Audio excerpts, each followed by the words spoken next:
Good morning and welcome to the ad hoc scrutiny panel, future arrangements for the Council's residential housing stock. This is our second meeting of the panel.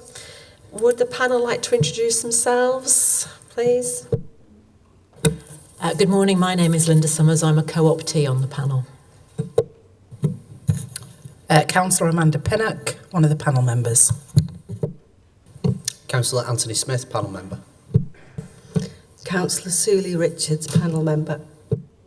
And I'm Councillor Liz Smage, chair of the panel. Do any councillors have any interests they need to declare on the agenda? Thank you. All items are in public, so there's no items that are to be held in private. Deputations and petitions, we don't have any notification of any, and public question time, there is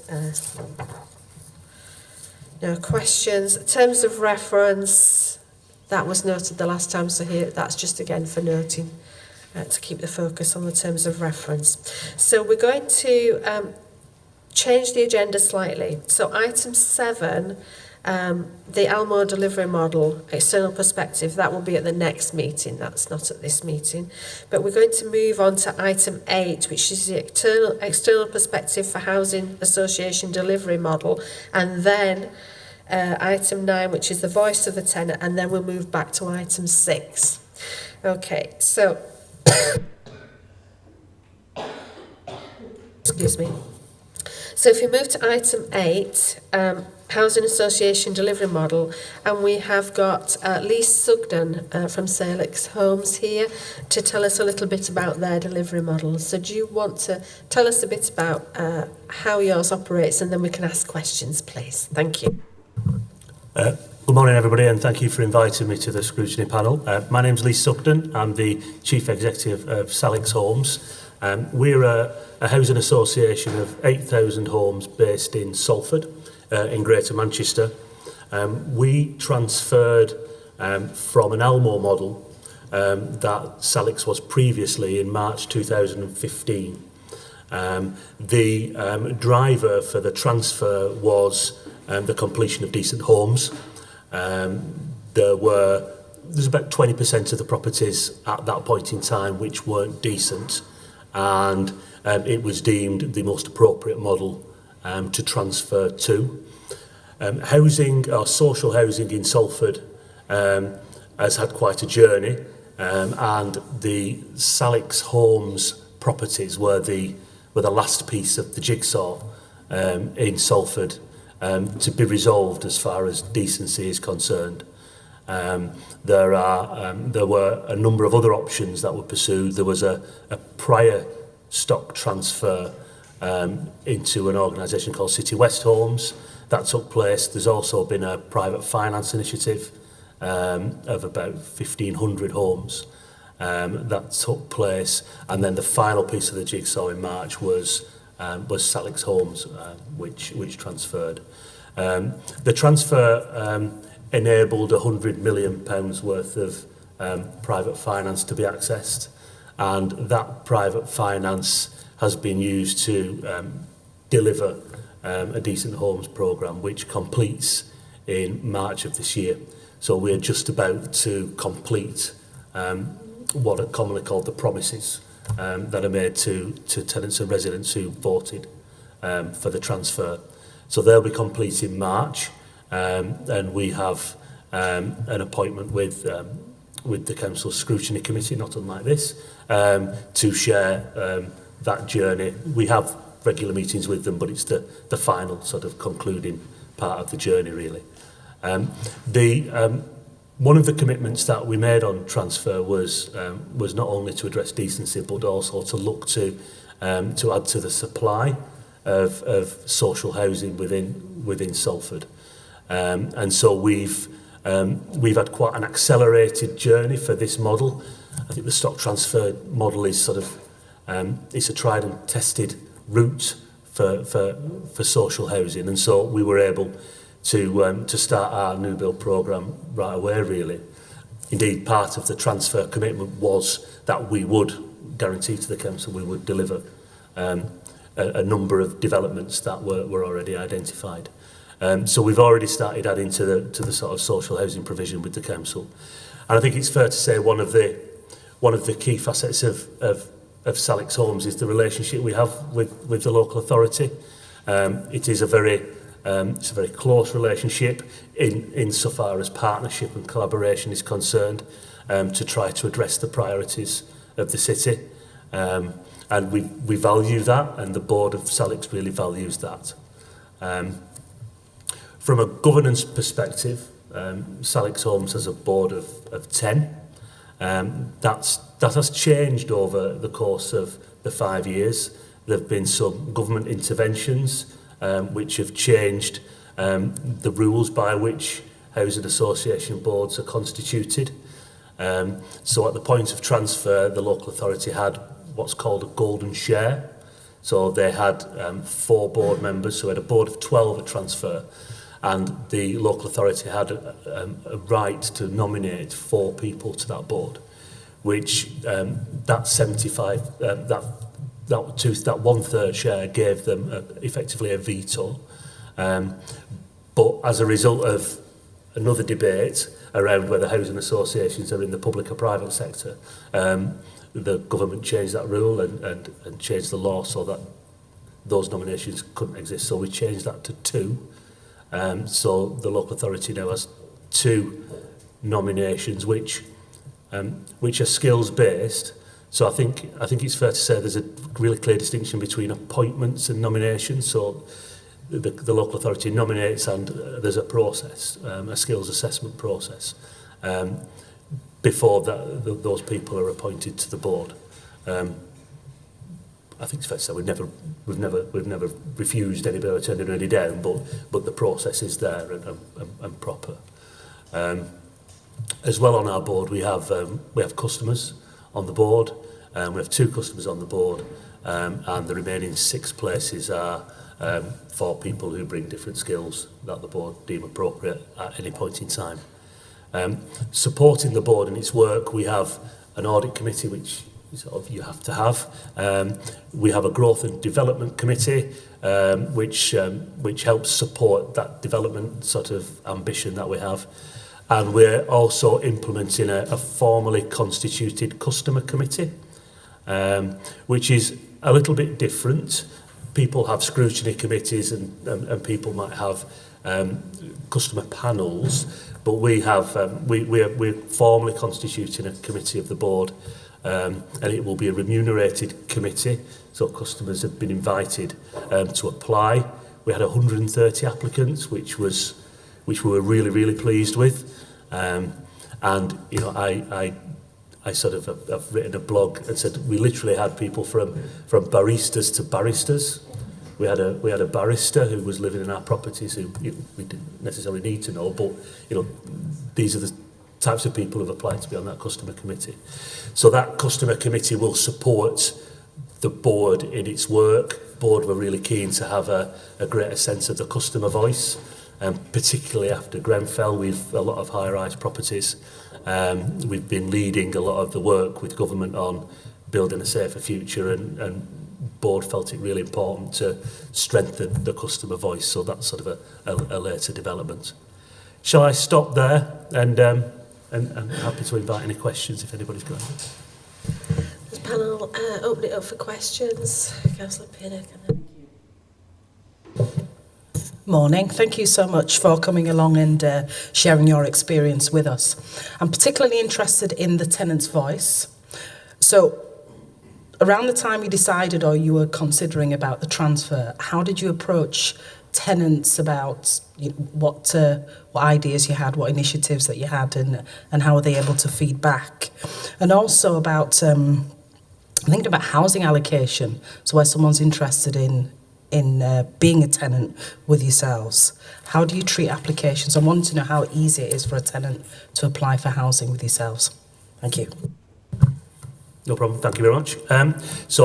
Taking the first question first on when the options were being debated, much like they are here, Salford City Council established a tenants forum, a tenants group, which challenged, scrutinised, engaged the proposals.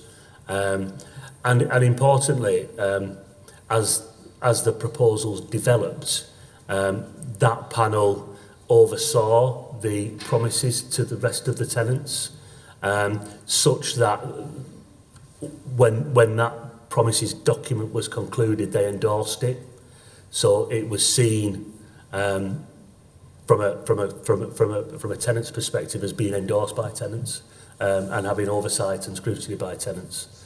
That panel was drawn not just from the existing Almore sort of engaged customers, but there was an invite out to the wider sort of tenant population to invite people to get involved in that process.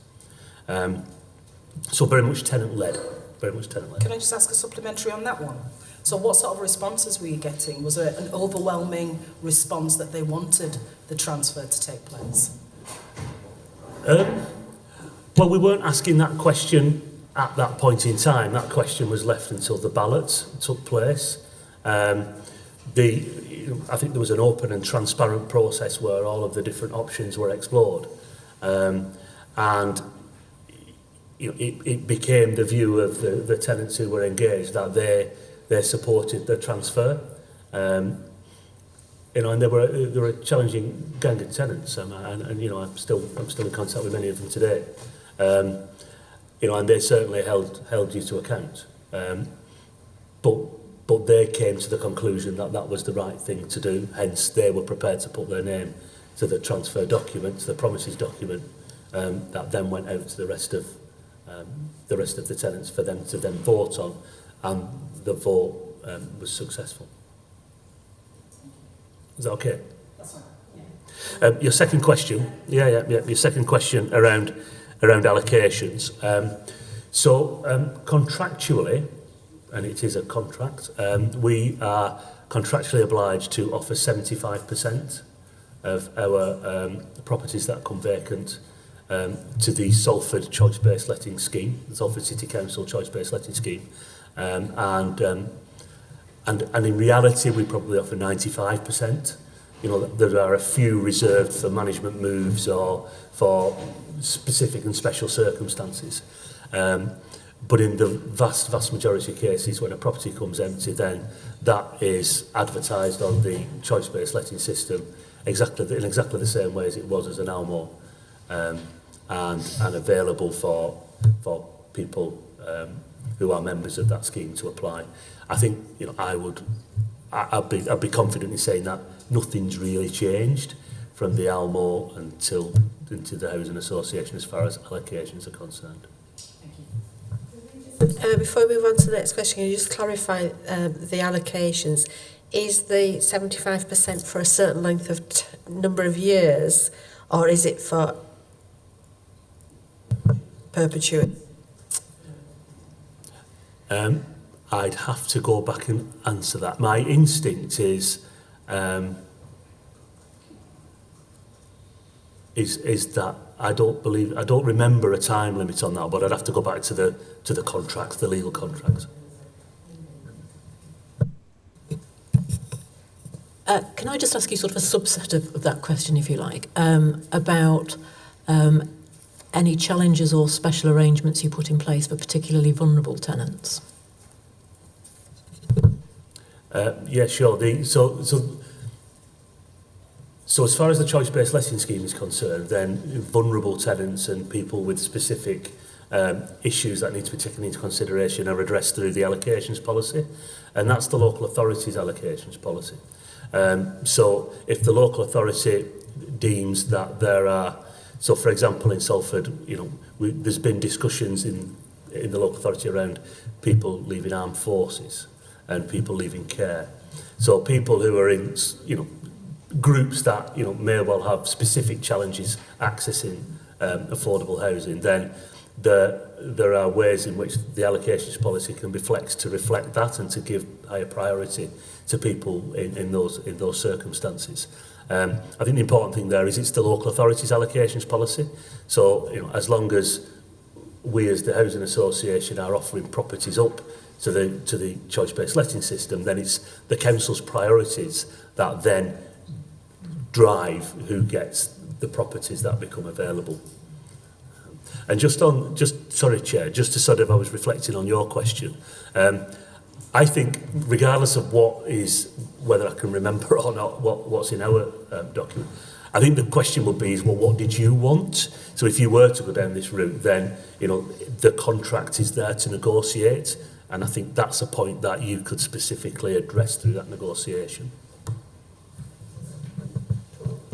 Related question. Can I just ask how you manage arrangements for the availability of houses for people with disabilities and conversions, and whether there's anything contractually that you need to... Yep. Yeah, certainly.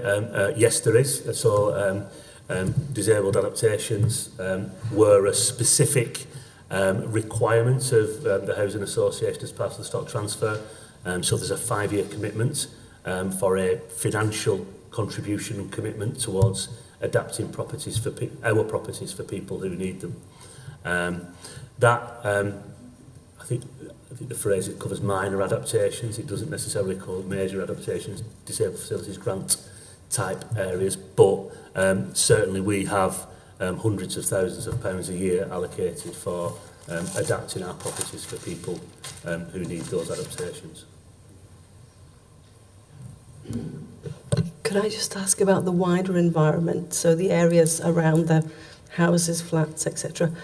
How is all the sort of neighbourhood environment managed? One of the best jobs when you embark on this transfer is getting a load of maps and drawing red lines around what's yours and what's the local authorities. And there has to be that, because there's a physical transfer from a land registry point of view of land, property and assets. The reality is you need a close working relationship with the local authority so that you don't end up with half a roundabout being mown and the other half not being mown because there's a red line through it, because that would just be daft and it's in nobody's interest. So it is an area that requires some maturity, I would say, and requires both organisations to approach it with a common sense approach, and to agree how the grounds get managed. There will be overlaps and there will be anomalies. The red lines, if you like, around the maps form the hard borders, but time needs to be spent to make sure that that a common sense approach is done to make sure that at the end of the day citizens don't notice any different. And also, if I could just and you sort of also want to make sure that the local authority and the housing association have got similar routines. Because if the housing association is cutting every week and the local authority is cutting every 3 weeks, then it's not helpful for anybody. So that's another debate.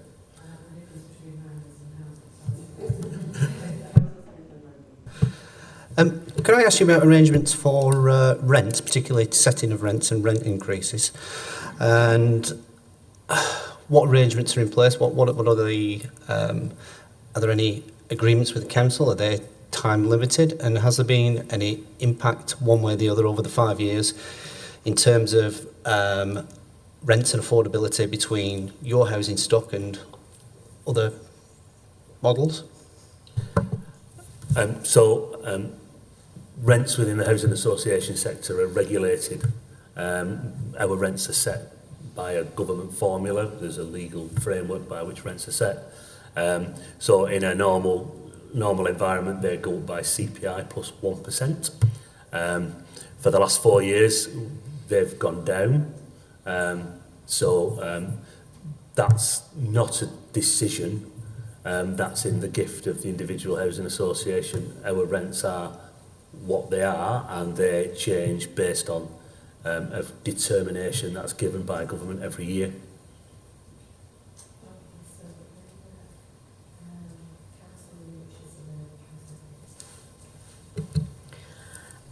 Can I ask a more general question? I think when you were describing the journey of your organisation, you had at one point been an ALMO and then it converted in some shape or form to a registered provider.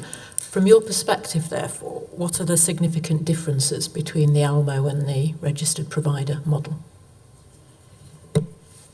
I suppose on the face of it, in terms of the service that one delivers to the customer, not a great deal. Not a great deal. You know, we both organisations aspire to deliver a top-class service.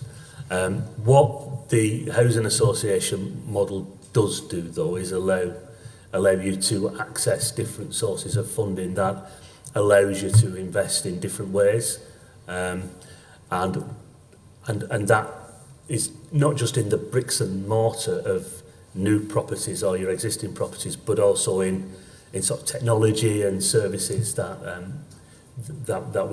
we're providing to customers. So we had found in the Almo model, and I only talk about our model, I can't speak for anybody else's, resources quite properly had been prioritised towards delivering decent homes.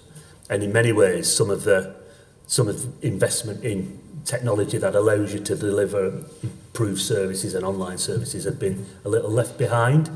And so 5 years ago, we found ourselves quite a way behind the expectations of a lot of our customers for a high quality online offer. And I think it was the transfer that enabled us to find the investment to be able to invest in those online services, because while we had properties that weren't decent, decency was always going to be the priority under the Almo model. So that sort of access to, you know, new resources has got a number of different facets. And I suppose as an independent organisation, you know, you're not necessarily restricted by local authority constraints, and so you're able to negotiate, have conversations on a broader range of potential partnerships and collaborations. Potential. Every circumstance is different, but it does offer more flexibility in that regard, I think.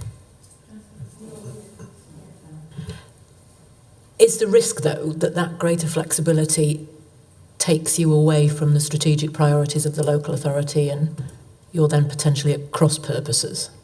Absolutely. Yeah, absolutely. I do, absolutely. And I think I was reflecting earlier. I think I'd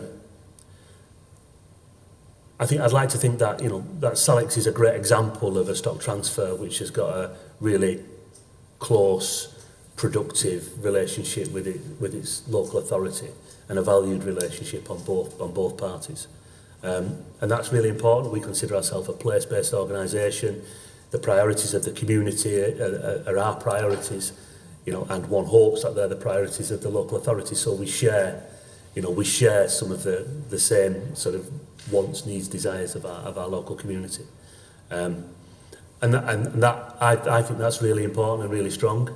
There are other examples of stock transfers where that relationship has gone separate ways. So, you know, if that's important, then it's important that you consider how you can structure the transfer to ensure that you sort of maintain those close relationships as much as you possibly can with an independent organisation. With the changing jobs market and things, do you have ways of supporting customers who get into rent arrears? Yes, but not quite as much as we used to have.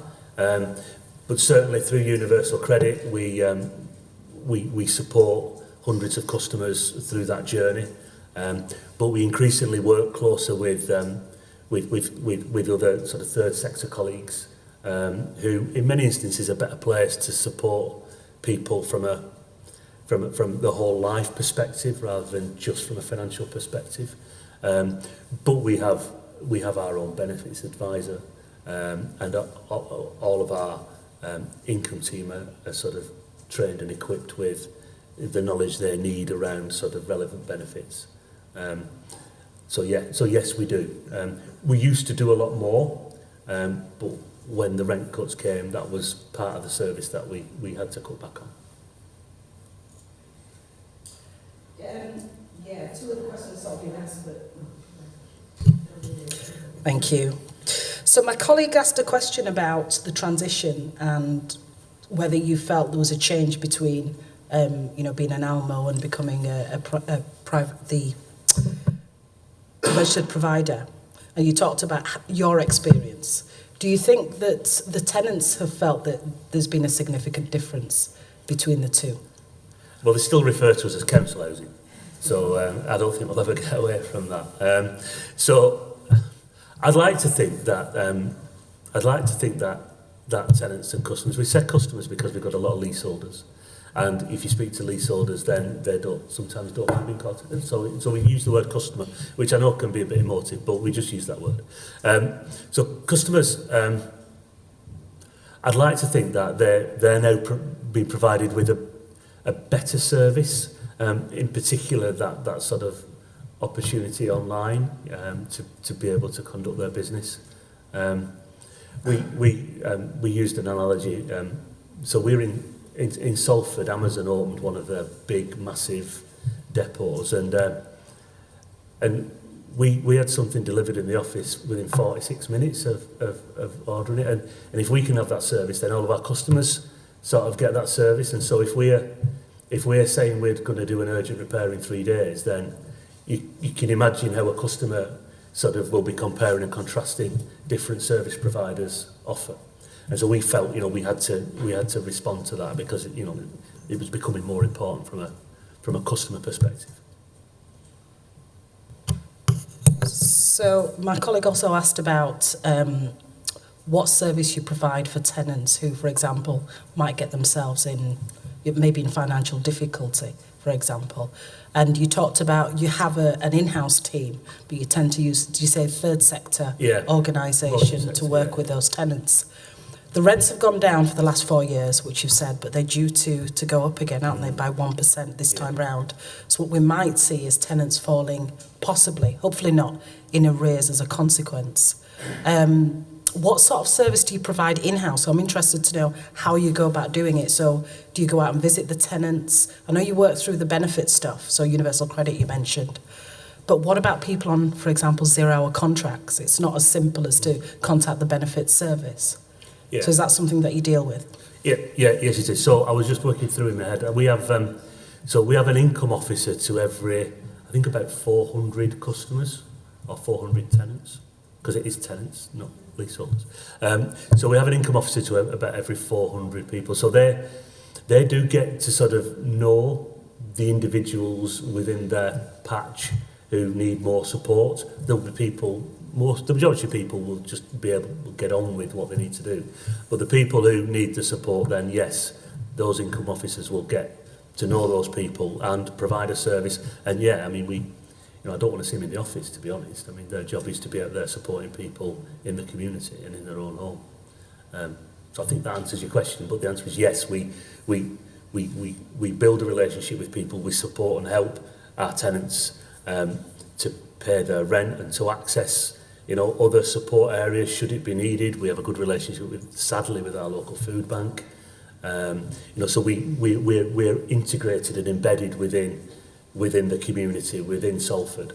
And I talk about, our income officers, our neighbourhood officers, having a virtual kit bag that they carry around with them to be able to provide the right signposts or support to people as and when they need it. Can we ask a question on finance? Because you said you had achieved 100 million private finance accessed on transfer. So the housing revenue account, the council's housing revenue account, did you get, because there's a multitude of, there's a few solutions obviously in Salford then, did you get a portion of that housing revenue account, and then were you able to bring in private finance, or what happened? I think I follow. Yeah. So at the point of transfer, the HRA debt that was allocated to our properties was paid off, and that was paid off through the debt that we raised. How did you achieve getting your private finance then? Because that 100 million for decency, how did you manage to? It's a well-trodden path. So there's a range of lenders in the market, high street banks, who have specialist teams for housing associations. It's a very big customer base for some of the banks. Royal Bank of Scotland, Barclays have very big teams who support multi-billion investments within housing associations. And so, we appoint a Treasury advisor, somebody who's an expert in the field who knows the right people to ask, and they support the organisation to approach the banks and other institutions. So there are other people who will invest, and you invite offers. Okay. Yeah. So on the risk side of things then, the risk is entirely yours in relation to the outcomes of fire safety, etc. from Grenfell. It's the risk for those properties is entirely with the housing association, is it? It is indeed, and so would say with me. Yeah, it is with me and the board. Yeah, it's absolutely ours. Yeah. And how do you mitigate that risk? So one of the priorities of the board is how we are managing that risk. So we have a risk register of the things that are really important for the organisation, and on there, one of the things on there is building safety. So not just fire, but building safety. And in order to satisfy the board that we are managing that risk well, we have a range of ways in which we give them assurance. So we provide them with information around the number of properties that need the different compliance arrangements in place and how we're meeting that. Our internal auditors also provide third-party assurance as to the process that we operate within. But that's very much within our own sphere. Yes. Right, okay, yeah, thanks. And then I also wanted to ask about, you said about a close relationship with the council for their priorities. So was that part of the transfer agreement, etc., contractual, that you deliver some of the council's priorities? Because later on you said that if the board's priorities changed and it didn't necessarily go with the council's priorities, then it would be the board's decision. So how do the council's priorities get accounted for within your housing association?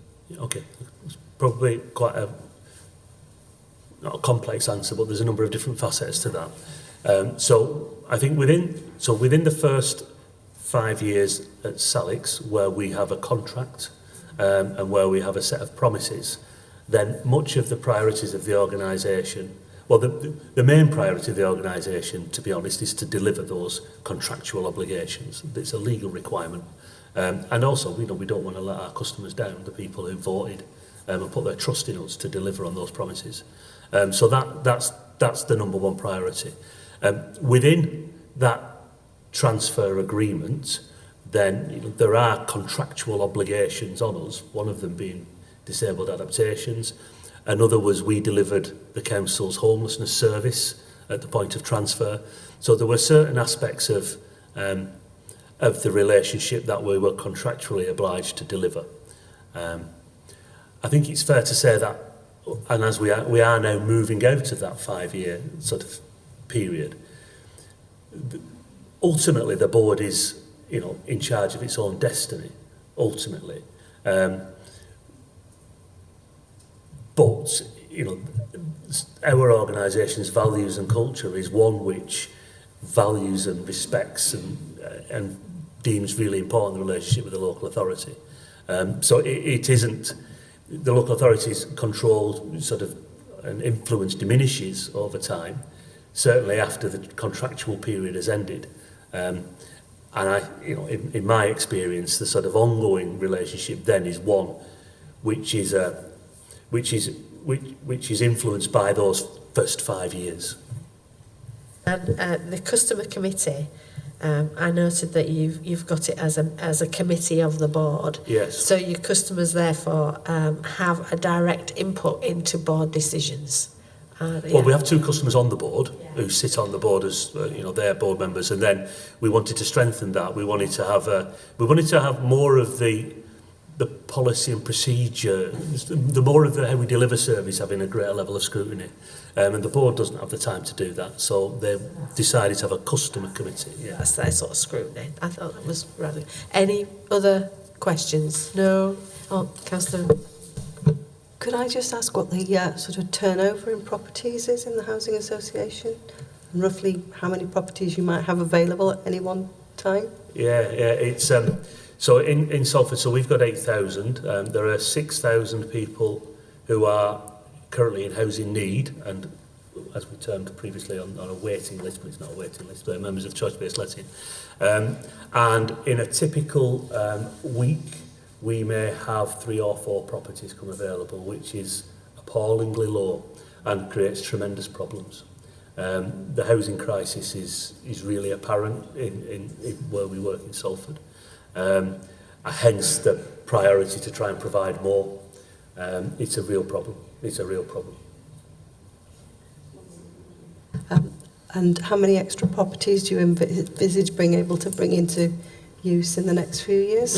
Yeah, we're not a large scale operator. You know, we've a very modest ambition of delivering over 100 properties a year every year through our own means.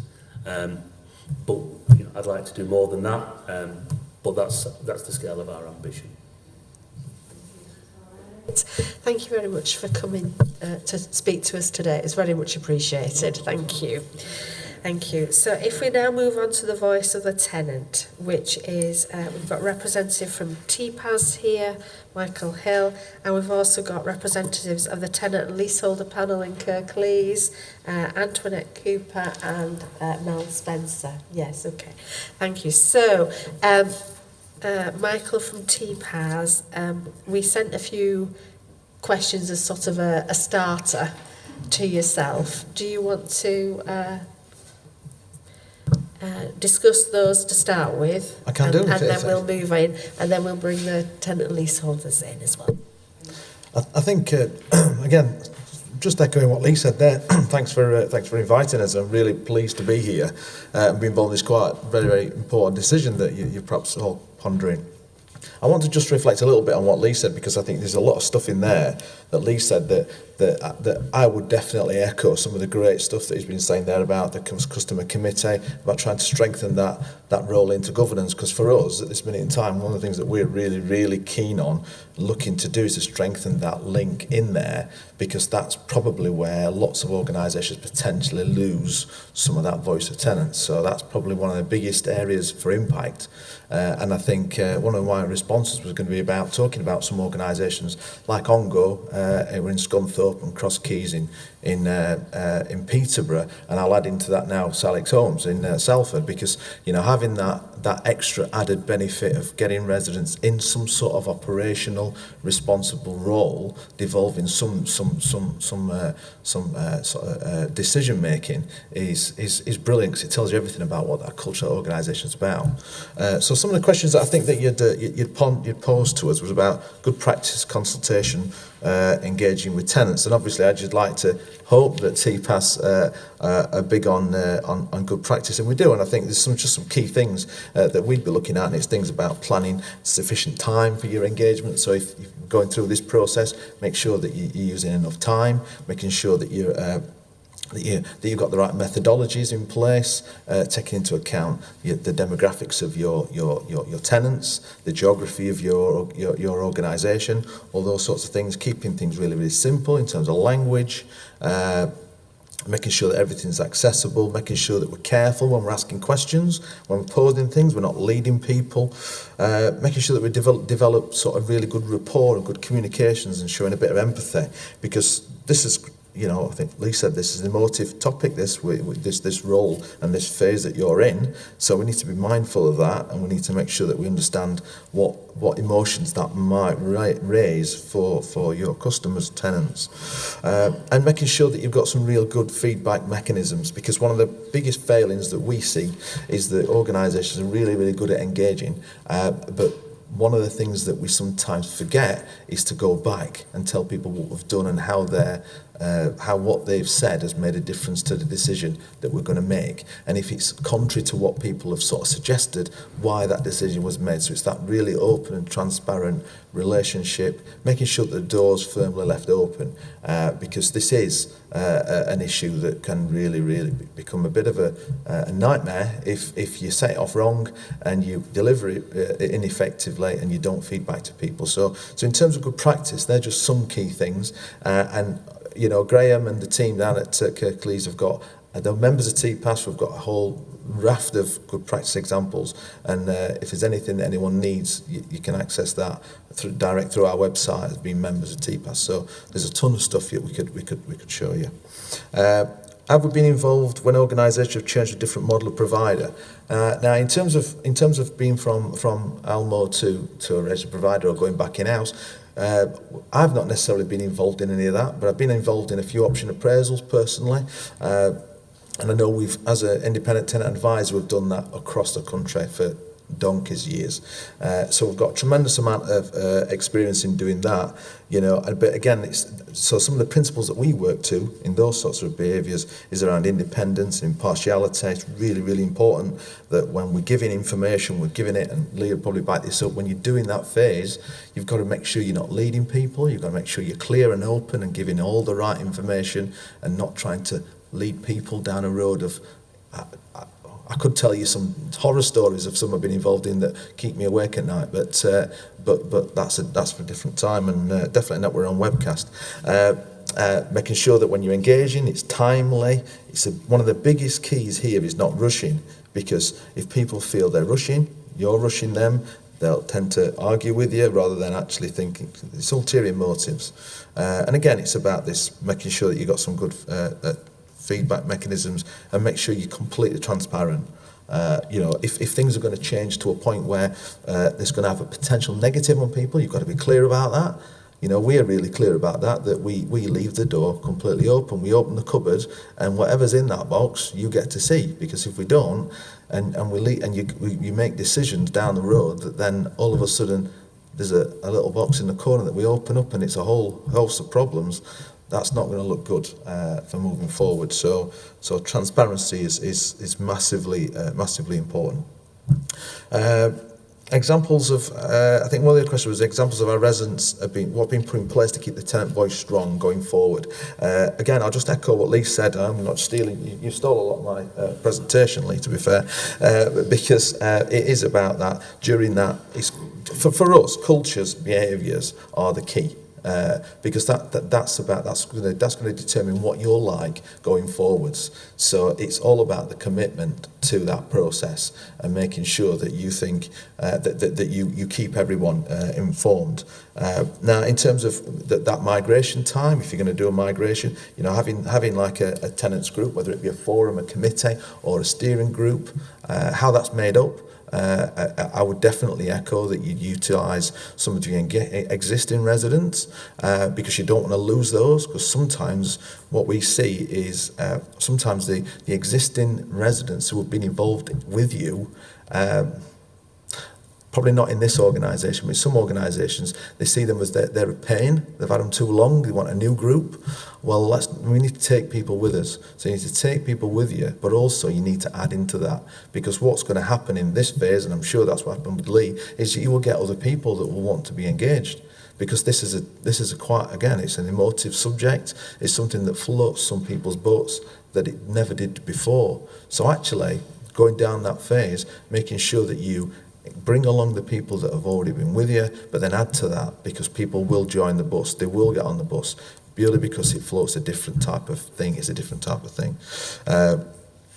So the idea of some sort of shadow board committee in that phase, which then could perhaps be migrated to something a bit more formal down the road, would be a real good demonstration of how that journey happens. Because if you go down this road of changing to something different, it is a journey, and it's about making sure you go from this point where we are now, and we're all going to get to the end, and we're all part of that process. So I would definitely see that.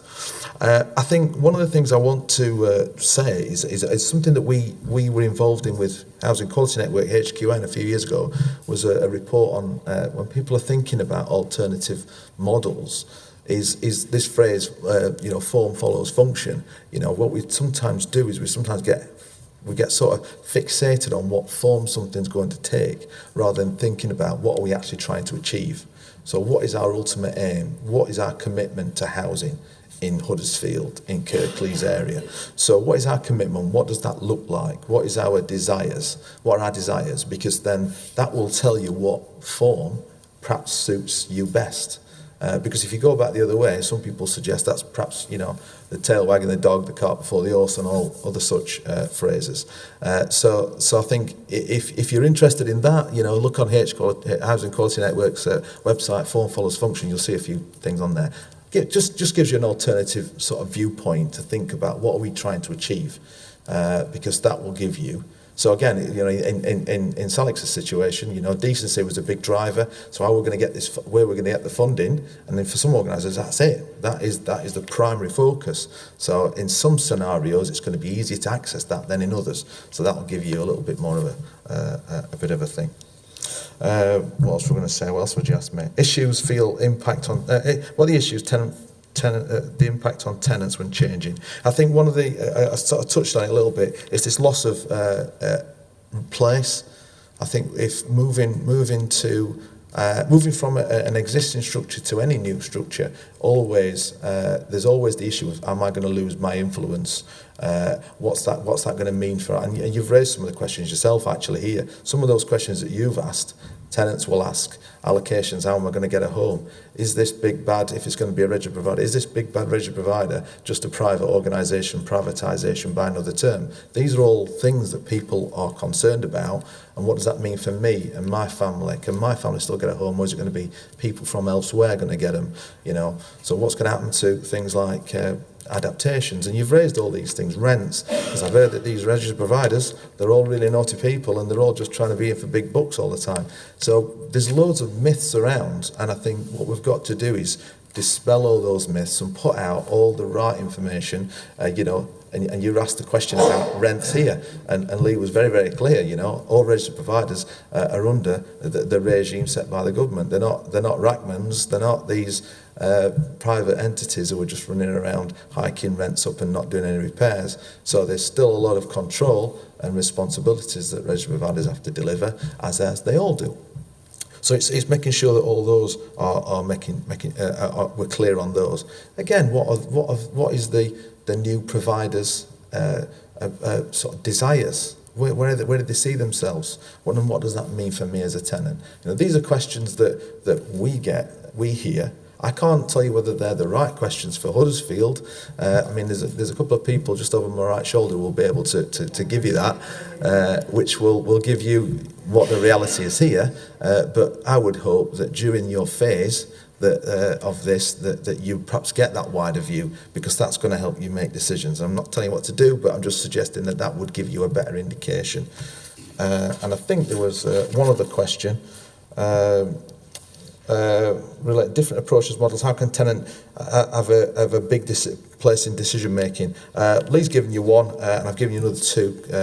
Having this real clear role into the decision making arena, and I know some boards, some organisations have gone down the skills based route, which to some degree some residents have told us that it feels it puts them at a disadvantage. Now, I flip it a little bit differently, and I think that sometimes I've seen tenants in board situations where that's not the best place for them, because I keep reminding tenants that when they go into a boardroom as a board member of a housing association, their primary focus is to be a board member of that housing association. So it's a fine line, and it's a real tricky situation that they have to manage in that. And if you're 2 of 12, and everybody else thinks something different to you, it's going to be difficult to get your view across. So I'm not saying it doesn't work, and it does work in some places, but having that alternative model where residents can have a massive influence in some of the things that they feel matter to them, and in on-goes and cross keys, and definitely in Salix's situation, that operational responsibility and ability to affect some of the things that we get told are important to them is where some of them want to be. So there's a variety of different things, and I think you can create anything you want It's about the commitment, the desire, and the culture of that organisation. So anything's on the table. It's just open to you and your interpretation of what you want to see going forward. Is that about right? Sorry. Thank you. Can I, before we open it up for questions, can I bring in the representatives of the tenant leaseholder panel then? So how do you see the voice of the tenant being in all of this process? We had a brief discussion about this last week at our sort of in-between meeting.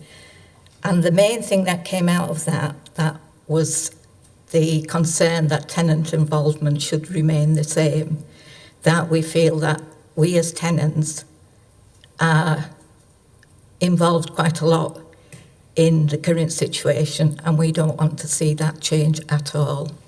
In fact, the more involvement rather than less.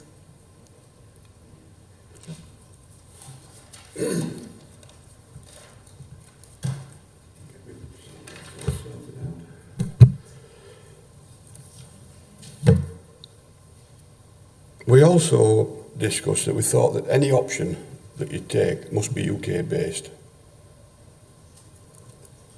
Yeah, there was some concern that if we went to a registered provider, that provider, although might be based in the UK, could be a subsidiary of someone based abroad. That tenants want a decent home. They want a clean, safe environment with decent infrastructure. And we feel at the moment that that's what we're getting. And we don't want to see any of that go down.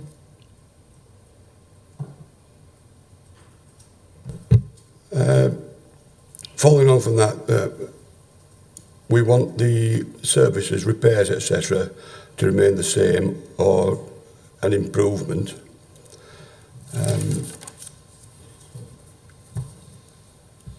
Rents, we want those to stay controlled with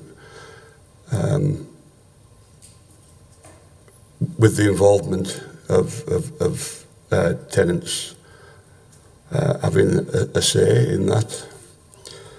The panel feels, sorry, that's we were going to say something else, but we haven't.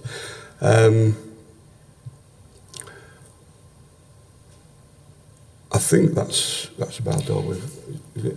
Just that the panel felt that either to stay with the Almo or directly under the control of the council would be their preferred options. There is one other thing.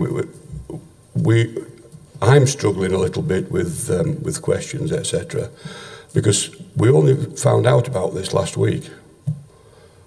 So we haven't had a great deal of time to discuss as a panel the finer points of it. Hopefully we can do that, and then with an invite from yourselves to come to the next meeting if we may. And it was also nice to hear that the scrutiny panel itself bringing up issues that have cropped up all along with our tenant and leaseholder panel.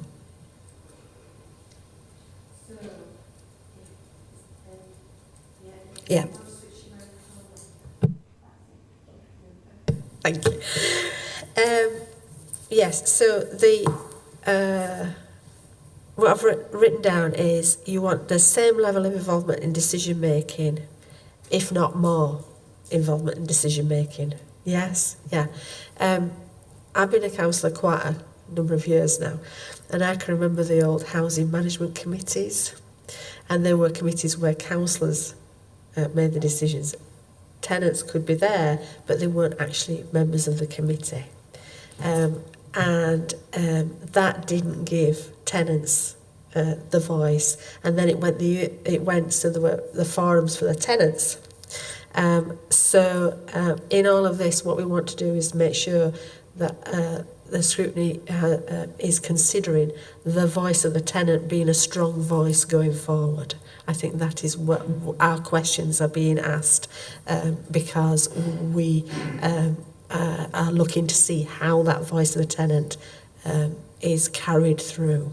Okay, so just to reassure you on that one. But yes, I think the committee would be fine. We've given more time for the panel, for the tenant leaseholder panel to have discussions, etc., and to come back if they so wished at the next meeting. That would be absolutely fine. All right, okay. So, so I'll open it up for questions now. So Councillor Smith, then Linda, then Councillor Pinnock.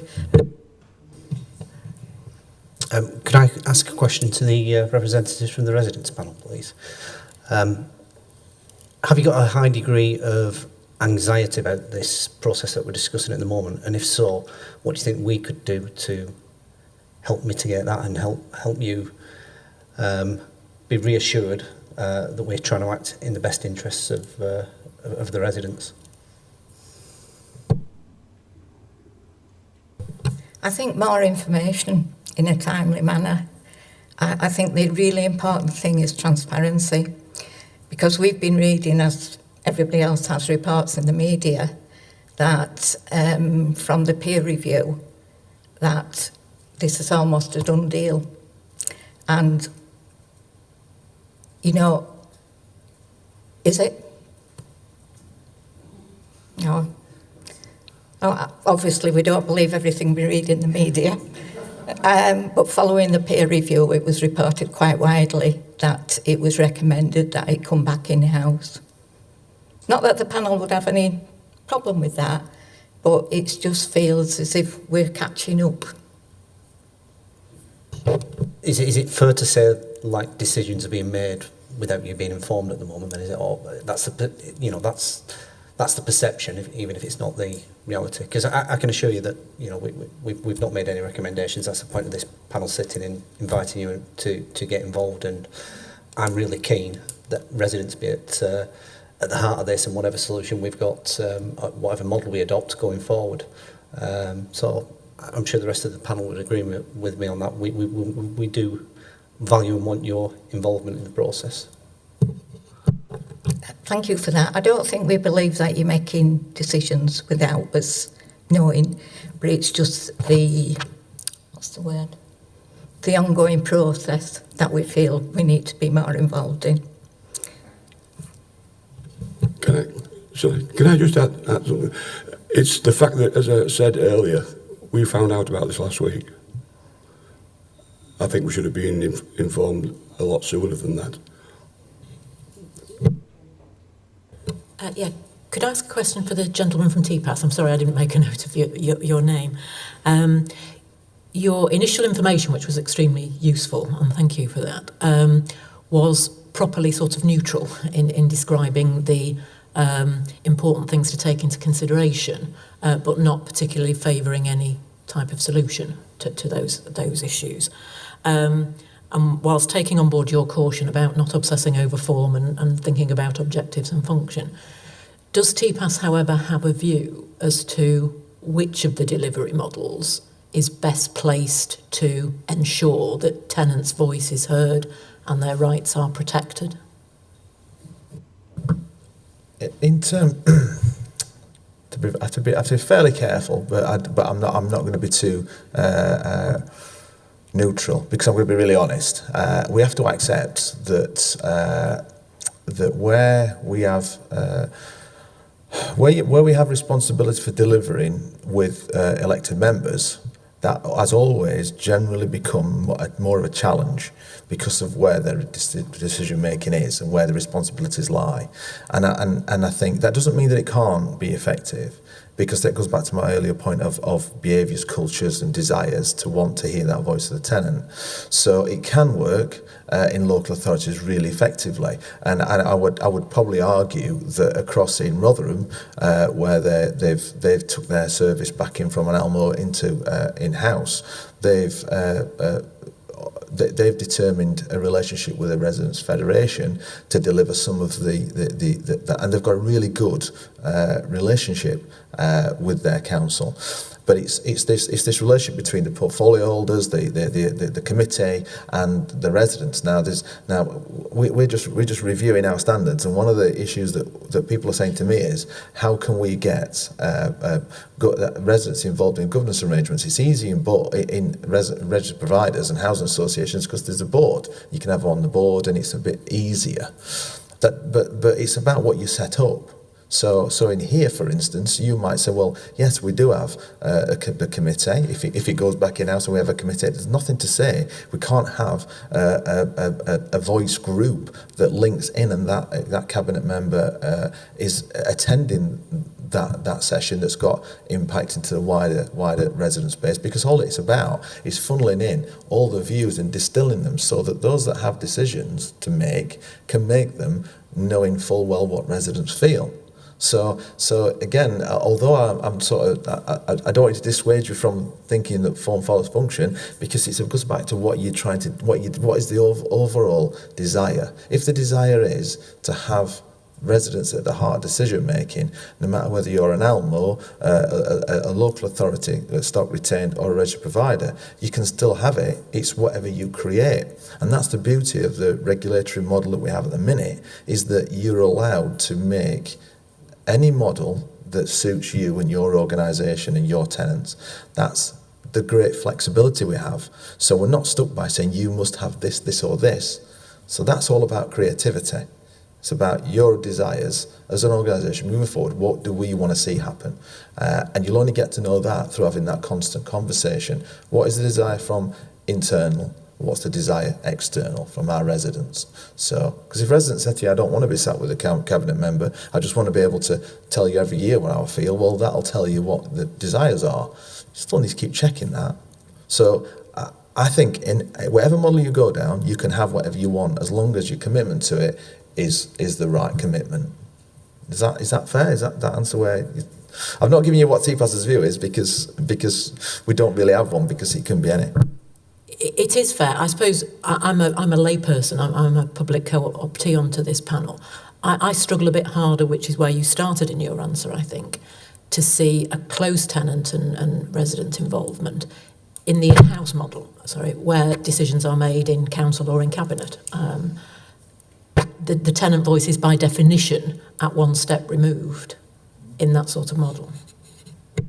It is, and when I started my original tenant involvement work was in a very not too political, a very red local authority, and a local councillor said to me, "I am the elected person. No tenants. They're not elected." As he was telling me, very very fair, as a mid-20s person, he was saying to me, "You need to wind your neck in, lad." That's what he was telling me, because we make the decisions, not them. Now that's where my sort of career started in engagement, and I'm not saying that's consistent across the piece, but you still get a little bit of that, and it's how do we break that barrier down? How do we break that down, that relationship, that everyone's got a responsibility and desire to want to make a change, and that councillor was really miffed because the local tenants group got some road improvement changes where he couldn't, and he was really upset because he was the one who was elected.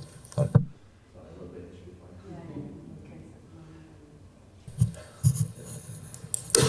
So going back to the beginning of your presentation where you talked about, in particular, capturing the tenant's voice and the methodology that you use to do that.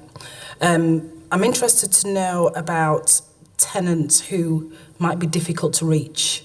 So, you may use obvious platforms like social media, for example, but how do you reach vulnerable elderly tenants to capture their voice, which is just as important as other groups? But also, how do you reach hard to reach groups who may have a distrust of the local authority or anyone in authority? How do you get them on board? How do you incentivize? Thank you. I think somebody once said to me recently, there's no such thing as a hard to reach group. It's down to whether you believe you want to go and listen to what they've got to say. It takes, again, I keep reiterating some of these things, but this is the reality. It takes the desire and commitment to want to listen to them, because nobody's hard to reach. So one person who won't come out of their house is not hard to reach if you know where they live. You just go knock on the door and you just go start talking to them. I think what we've seen in the last few years is this move away from, I hate to use traditional engagement models, if you like, but more to a digital platform, because we think that that's going to be easier for everyone. Now that's okay, and it does reach some of those people that you were not getting before. people who are working, for instance, who haven't got time to come and sit in here at 10 o'clock in the morning. But there is those models. But I don't believe, and we don't believe as an organisation, that digital is the only way. What we have seen in this last 18 months, 2 years, and this is I hate to say it, but it's post-Grenfell, and that's where it's all seemed to come from. People are wanting to now re-engage and wanting to return back to this more pop-up type engagement, standing on street corners with a gazebo and a couple of flasks of water and some hot drinks and some biscuits. Something as simple as that, but going out and identifying what is your community. Because what we sometimes don't do is we don't do a proper analysis of what our community is. So we might look at our demographics and go, well, that's it. Well, actually, your demographics will give you one idea of what your community is. But actually, where are all the groups? Where are all the people? Where do they migrate to? What's the interest? Where are the, God, I hate using phrases like this, but where are the Derby and Jones? Where are the Knit and Natters? Where are the mums groups? Where are the men's shed type groups? All these things all exist in our community. And if you understand and know what your people do, and that takes time and effort, but once you know where they are and where they go and what they do, then the responsibility is on you as an organisation to go out to those people. So we definitely advocate using digital stuff. So, you know, the use of Facebook is commonplace. We tend to find that a lot of that Facebook tends to be the go-to place. We have lots of organisations using WhatsApp groups. So having a dedicated number in an organisation that people can then connect as a group. There's lots of platforms like there's one called Workplace, which is an email-based one, which you can set up groups that people then can have discussion groups. You can set up all sorts of things like that. I'm not an absolute digital or necessarily creative in that way expert, but if you know, there's loads of people out there that are, and there's lots of opportunities, and nobody's hard to reach. It's just about desire, commitment to want to make that doing. Now, what's the other thing that you said? Hard to reach, vulnerable, distrust. Big issue, because, and as we've just heard from the 10 leasehold panel, that the media will do what it does, and for whatever reason, we've got to try and deal with that. And it's not necessarily about fighting that, because that will just happen. That echo chamber of, you know, the media and myths will always go. But the way to deal with that is to start building up some good narratives, some good communication lines, some consistent communication lines that tell the story honestly, transparently, that lays out that if one of our standards we're talking about in our organisation currently to try and bring in is recognising and explaining the risks your organisation are facing. Now, some organisations will find that a little bit of a problem. Why would I open my box of risks that are going to cause us a potential problem to everybody? Well, you know, you might get a little bit of understanding as to why you have to make some fundamental changes to some of your service that you're delivering or looking to deliver if people understand where you are as a business. So I think transparency helps, but trust is hard to gain, so easy to lose, and I think consistent communications that are looking to tag all those areas of your resident base, if you like, and your stakeholders, because we're not just talking about residents too, we're talking about stakeholders. So we're talking about local authority partners, we're looking about local community third sector organisations. All those organisations can help and support what you're trying to do if you put the resources to make sure that everyone understands where you are as a business. That's a very long answer to a short question, I appreciate. Obviously, communities sort of decide where they belong. Do you find some communities engage more than others? And do people who get involved tend to be self-selecting for whatever reason? Yes, and people... I use myself as an example. I go home, I shut my door. How many times do I go out and communicate with my community? Very rarely, unless it's something that matters to me. So what we are seeing a lot is people coming in for topic-specific things. So they'll come and engage for a period, and then they'll walk away because they've been engaged in something that matters to them. I think what we get het up about too much in housing is as soon as we get somebody, we want to nail their feet to the floor and make them stay because we've got one. And yet, we need to allow this fluidity of engagement. Yes, people will migrate to where they are, and we've got to go into their space, and we've got to respect their space, understand their space, and recognise what we can potentially add. Because one of the things that I was talking about recently is about selling the idea of engagement. Well, selling the idea of engagement is just about marketing. That's all it is. It's nothing more technical than that. So how do we market? How do commercial organisations market their products? How are we going to market engagement? Well, it's about maybe meeting the needs of those individuals. So what those individuals need, we need to understand that. What floats the boat, we need to understand that. And then we need to see how we can perhaps impact on their lives. Because once we impact on people's lives and make a difference, that's when we start to get people to get interested. So this phase that you're in now, and as I said this earlier, you will get and engage with people that you've never engaged with before that may stay with you. The barrister you were talking about, the baristas that were never engaged. As soon as you start floating their boat, as soon as you start touching the funny bones of those, that's when it starts to become, but you've got to accept that that's where they are. We start to get a little bit, once we get them, and I'm sure Melvin will say this, once we've got you, you can't get out of the room. We've got to try and make sure that people are allowed to come and go, and ebb and flow, because that's when you get new ideas. Does that answer your question?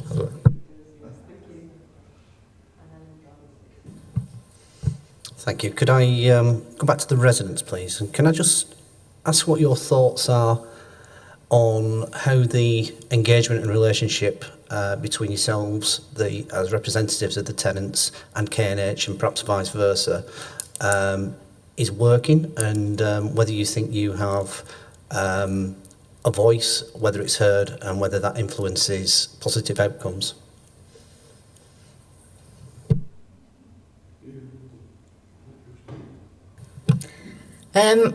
Yes, we think we are heard, and we think we're heard loud and clear within K&H. Anything that we've come up with in our meetings, both formal and informal, has been taken forward to the board. And we don't have any problems with that whatsoever. We do think we are being heard.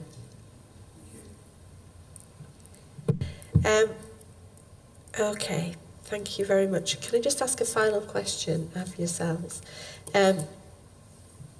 Going forward, I take its involvement not just in the delivery of services, but also in the strategic decisions as well that you're looking to have involvement in. Yes?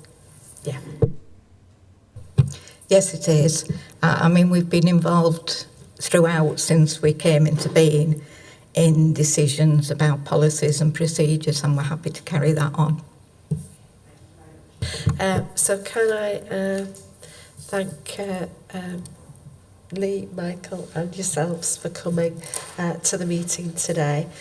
We will just pause for a minute and then we will move on back to item 6, I believe it is, and we will go straight into tenant involvement implications to follow on. All right. Yeah, we just have 1 minute break.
Okay, thank you. We now move back to item 6, and with several subsections of this. So I think if we move straight into the tenant involvement implications, that will follow on from what we've just been talking about. Then there's the social housing green paper, housing models and approaches feedback, governance, risk, and performance analysis. So the council housing involvement, tenant involvement. We've had a paper from yourselves. Does anybody want to say anything on this paper before we move to questions? In the interest of time, should we go straight to questions? We'll go straight to questions then. Councillor Pinnock and then... Thank you. I wanted to ask a question on Appendix 4 to do with the satisfaction of tenants and residents.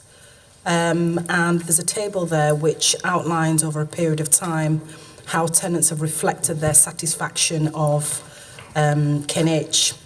And in relation to the overall satisfaction, we can see that's fallen. It's at 80% in 2018.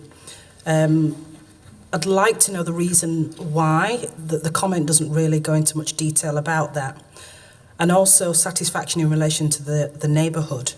I'm wanting some clarity around, is the reduction to do with how tenants feel about crime, antisocial behaviour, the lack of cleanliness and so on?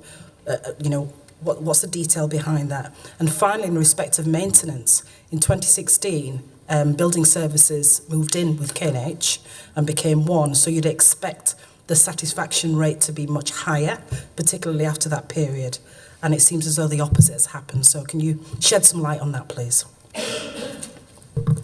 Okay, well, I'm mindful that we've strayed into performance, but I will answer your question.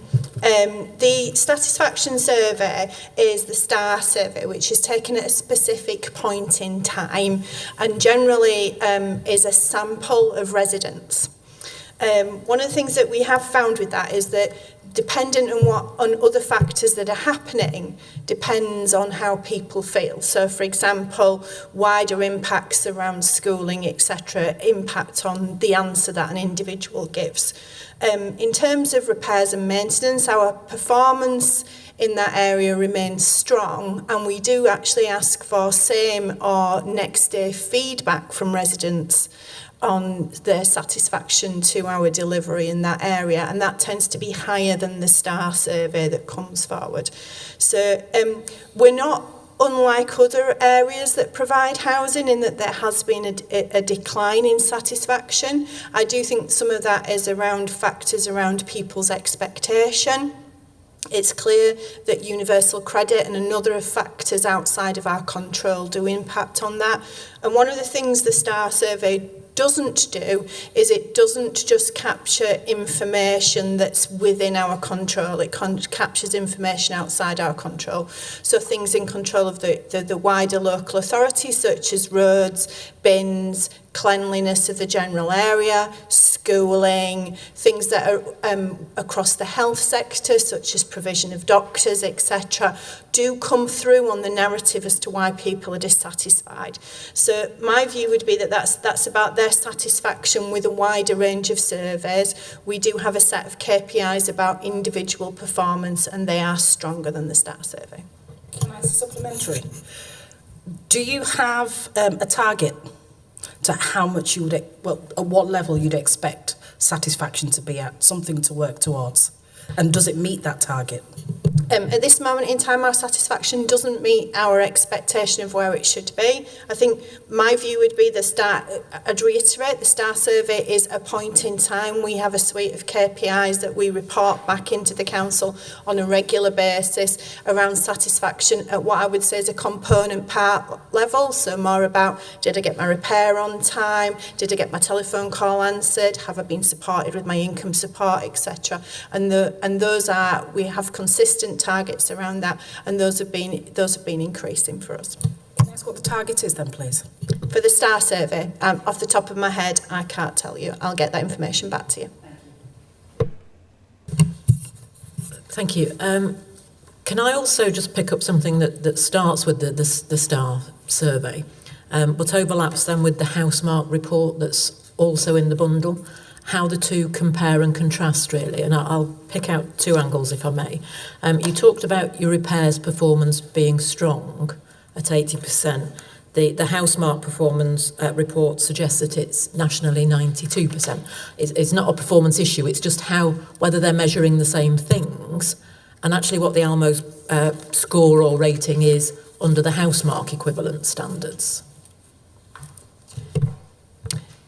They measure things they measure some of the same things, but in a different way and in a different at a different point in time.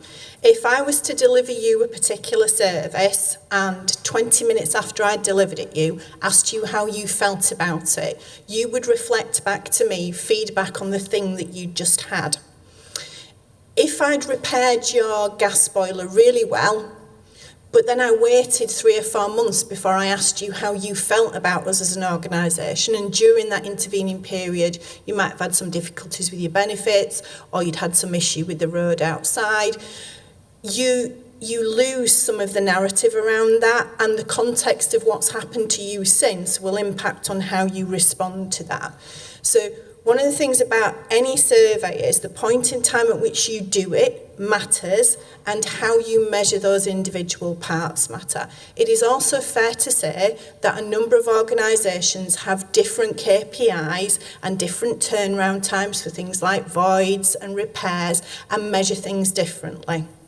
So one of the things that I think we hold on to well, and the council holds us to account for, is understanding our own performance in the context of improving ourselves. Could you just pick up the final part of the question?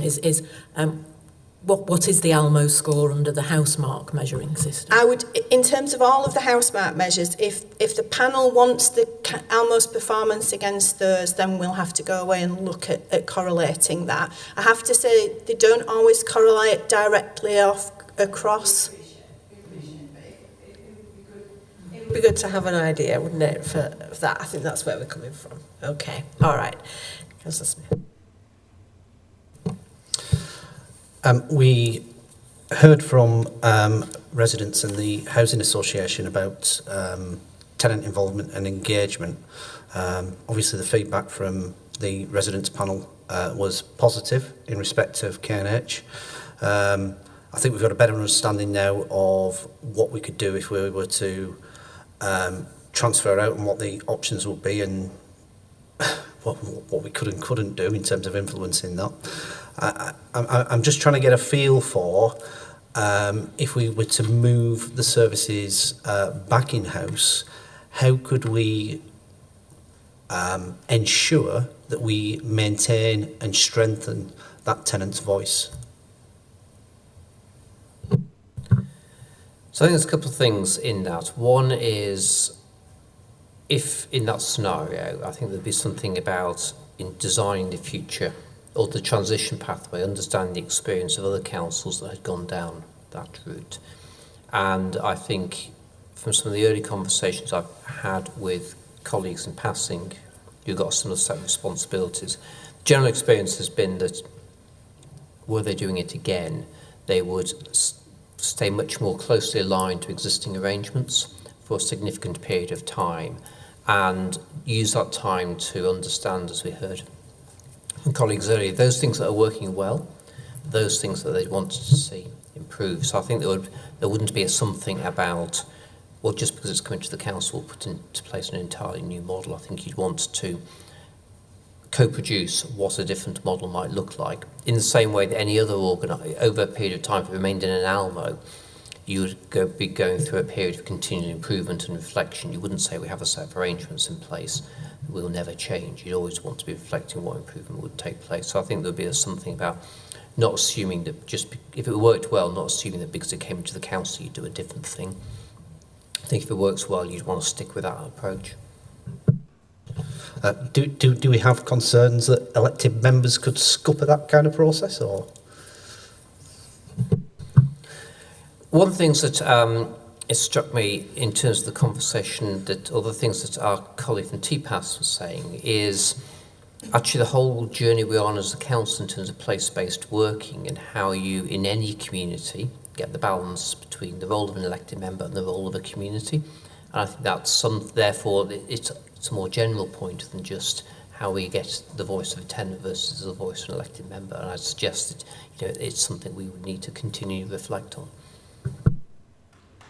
Can I come in on these questions? Because I've understood from your papers and from what's been said that if it was a registered provider, then it would be for the registered provider to put in its customer contact arrangements and how it deals with that.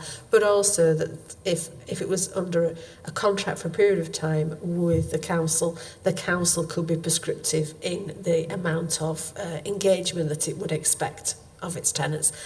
If it's an ALMO going forward, then it is how it operates at the moment, etc. And across all three, the standards that are set for engagement with customers, they apply to all three areas. The most circles I've got on your paper is on the in-house text that you've put here. Because it's the could be.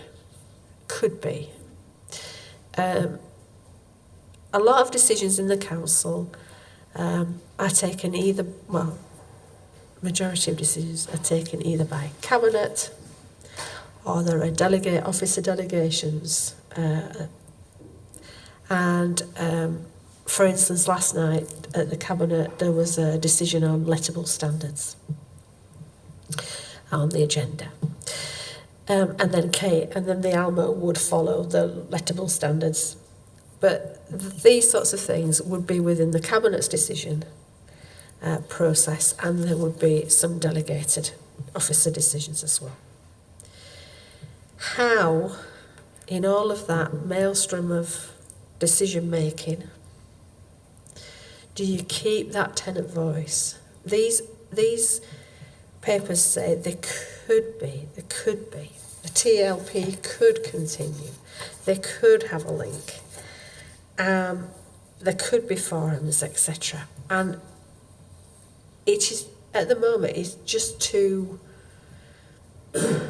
nondescript, if you see what I mean. I don't know about anybody else, but I'm not seeing a clear pathway at this moment in time for tenants' voice to be strong in everything that is decided on about their service. And so that is why I'm asking, how are you going to strengthen this?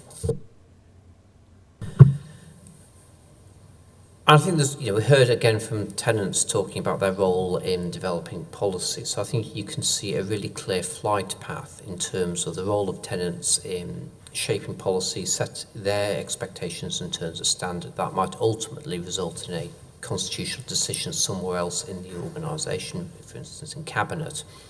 But Cabinet, I would suggest, would want to be assured that there's been strong tenant involvement.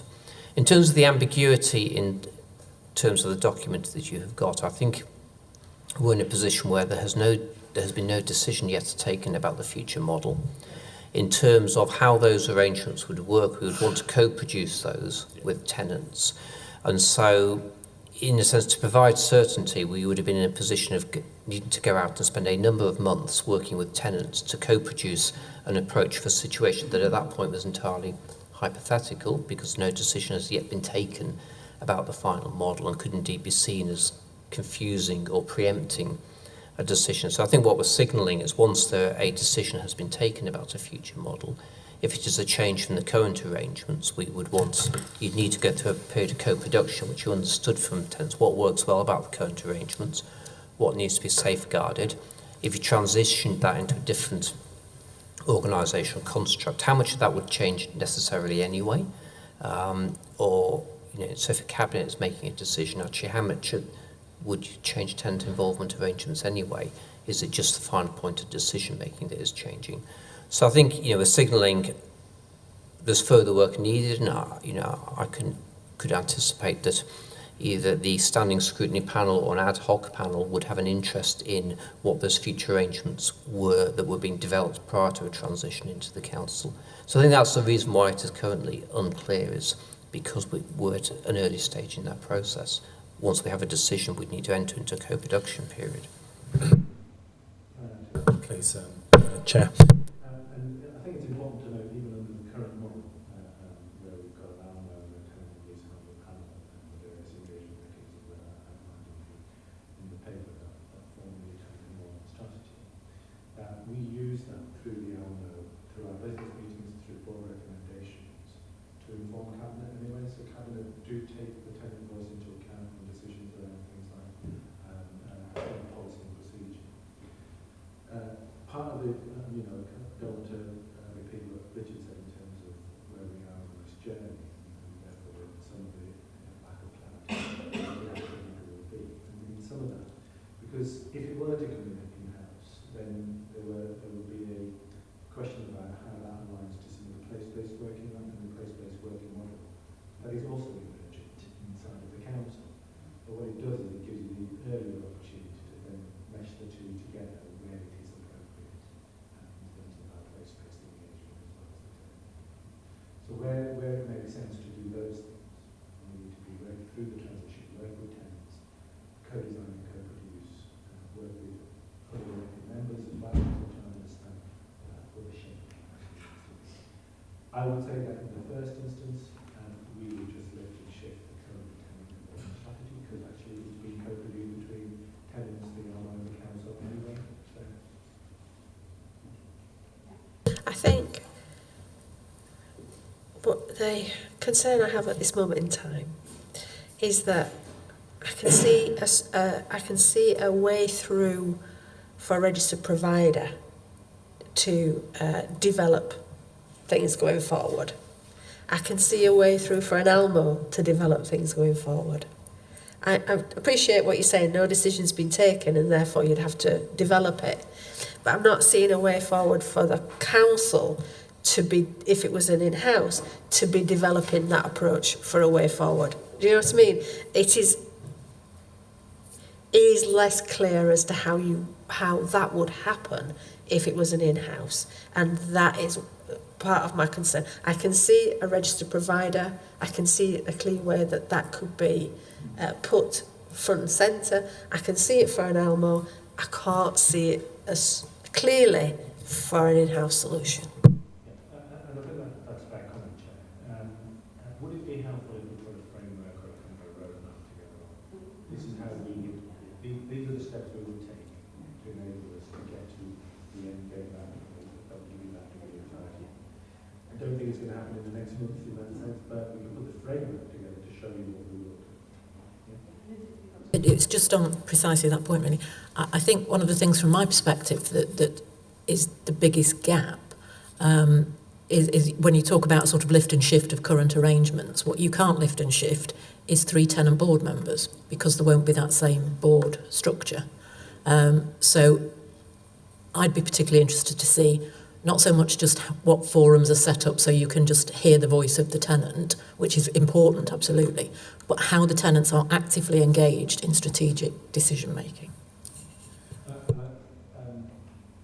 the paper doesn't map it out in the detail that you might want to see it in, I think that's the placeholder of our scrutiny that advises Cabinet, so that Cabinet and that scrutiny panel have a close relationship. So it wouldn't necessarily be a recommendation, but certainly as an advisory capacity. And on that scrutiny panel, we would want to see the tenant represented. It wouldn't be a board, but it would be a panel that would form part of the governance arrangements of the council, not in the formal governance committee type sense, but as an advisory panel. That would be made up of members and panel members. Yeah.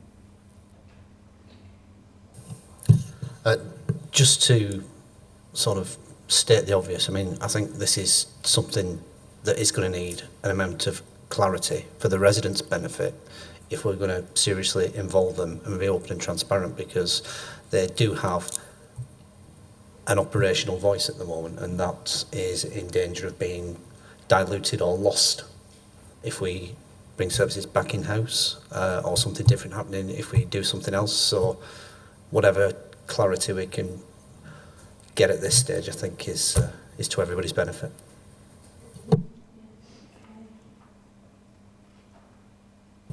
Sorry, just a couple of small points. I was looking at pages 8 and 9 in the booklet, and it says that K&H had found it difficult to recruit a standing panel, which is why you'd involved TPAS to help and review complaints procedure, and that's now got scheduled to go to the K&H board February 2020. Will we get some feedback on that? We've been working very hard with TPAS and with a number of outlets to try and recruit. To be on the tenant and leaseholder panel and to be on the board is quite a significant commitment. Mm-hmm. And one of the things that I think we need to reflect on in whatever model goes forward is things exactly like the timing of things around how people live their lives and how they can engage with those during the working week or things like that. We're going to board on the 29th, I believe, so we'll get you some feedback around that. We currently, just to be clear, we currently have 3 board member slots for tenants and there's 2 filled at this moment in time. We do find it much easier, I would say, to recruit people who want to be involved in subject matter things. So if you're interested in fire safety, or you're interested in community empowerment, or you're interested in work, people who want to be involved in subject matter things or want to be involved in some of the drop-in and community work is much easier for us. Getting that commitment from us for that work on the TLP, which they've already met twice this year, is quite an onerous commitment, but important. Can I just ask about, on page 9, it talked about the number of tenant residents associations and what you call street voice representatives. Do you find some parts of Kirklees you get a much more involvement than others? Absolutely, and sometimes it depends on the strength of the community themselves. You know, so where you've got a good tenant forum, or where you've got even sometimes a building that might not necessarily be a local authority building. It might be a school. It might be a school that's an academy or something that people coalesce around. You tend to find you get better traction around there. Also, when in areas in which we have board members or members of tenant and leaseholder panels, such as Mel and Antoinette, who you saw this morning, who quite actively go out within their community and try to get people to come on board. We do a lot of the gazebo stuff, so getting out and about into things and working with the community. We obviously have some very hard to reach communities. This morning it's been mentioned about vulnerable elderly, and a group of community group that concerns me possibly more than vulnerable elderly would be young people, not necessarily very young, but I would say sort of like mid-20s to early 30s, who are busy living their lives and getting on with things and not at a point where there's anything they feel they want to engage on, and will only engage on us when there's an issue for themselves as a person rather than for the wider community. Can we come back to the performance on page 18, please? So, satisfaction that K&H listens and acts on views of the tenants. Now, that's between 17 and 18. 17, there was a spike, and 18, it went back down to where it had been for previous years, around that area. But the satisfaction with the neighbourhood seems to have dropped as well. Now, satisfaction with the neighbourhood, that is, involves council services. And so my question is, if the satisfaction with the neighbourhood is running lower than it has been previously, how, for outcomes of tenants, are you going to ensure that all of these performance indicators go up under any of these models?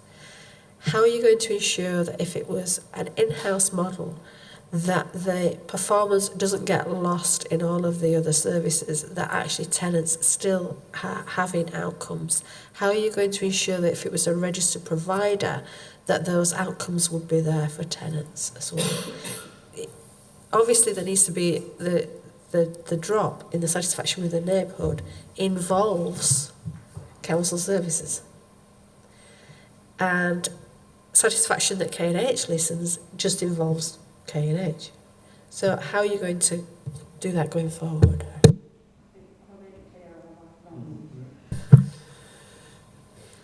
I guess we could debate whether the shift is from 17-18 or actually in terms of 2015 to 2016 when there's a drop and a rise and a drop. But there's a similar challenge in adult social care where we ask people using care services some very specific questions about their experience of social care services, but then there's a set of questions which are determined by a broader set of factors, which is some of that is around kind of broader council services, some of that is indeed the performance of the NHS and other organisations. But I would suggest that actually is probably the most, it's really interesting, it's a holistic indicator. It's actually not just about my property, it's about my experience of my community.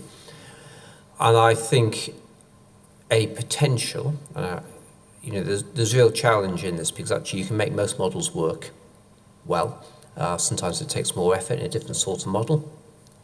But that's really, for me, about how do we have a really holistic approach across the council in its broadest sense, so that we end up with a feeling of things being joined up. There's earlier given a really simple example of, well, how do we ensure that the grass isn't cut to a different standard, depending on whether it's a bit of HRA land or a piece of council land, depending whether it's a piece of land owned by a housing association versus a piece of land owned by the council. How do we ensure that there's a real clarity about if we're changing arrangements for refuse collection, that those work well into tenants' lifestyles, because actually tenants rightly will not differentiate. And it's interesting to hear Lee from Salix talk about people's experience of living in a council house that's actually owned by Salix Housing and has not been a council property in that sense for a number of years. So I think in all of them, I don't think any of the models are inherently will stop you getting a holistic approach. I think some will make it easier than others because it will require everyone to take a kind of a cohesive approach. With using things like the place standard tool, that actually everyone is using that kind of place standard tool. The way it is being used captures issues which may be about someone's tenancy, maybe about broader council services. And the more fragmented the approach is and the more individual organisations ask questions that just focus on their bit of the jigsaw, the harder I think it will be to improve people's experience of a neighbourhood in that more holistic sense. Right, shall we move on to the social housing green paper? Are there any questions on that? Yeah, Linda. Can I ask a question, please, specifically in relation to a paragraph that's in the middle of page 20 of our bundle? It's just before we start paragraph number 4 in the document. I don't know if you've got it there. But it's summarising part of the green paper and suggests that the green paper suggests that regardless of the model of delivery, effectively, the same standards should apply, and asks if the regulator should monitor the performance of local authority landlords, and also suggests that it's the regulator's remit be extended to other organisations such as ALMOs, which, as a layperson, rather surprised me because that implies that local authorities and ALMOs are not currently subject to the regulator. Is that right? If you are a council, not entirely. Still not on. Probably right. Completely disconnected. That's fine. I'm okay. I feel I shouldn't touch it anymore.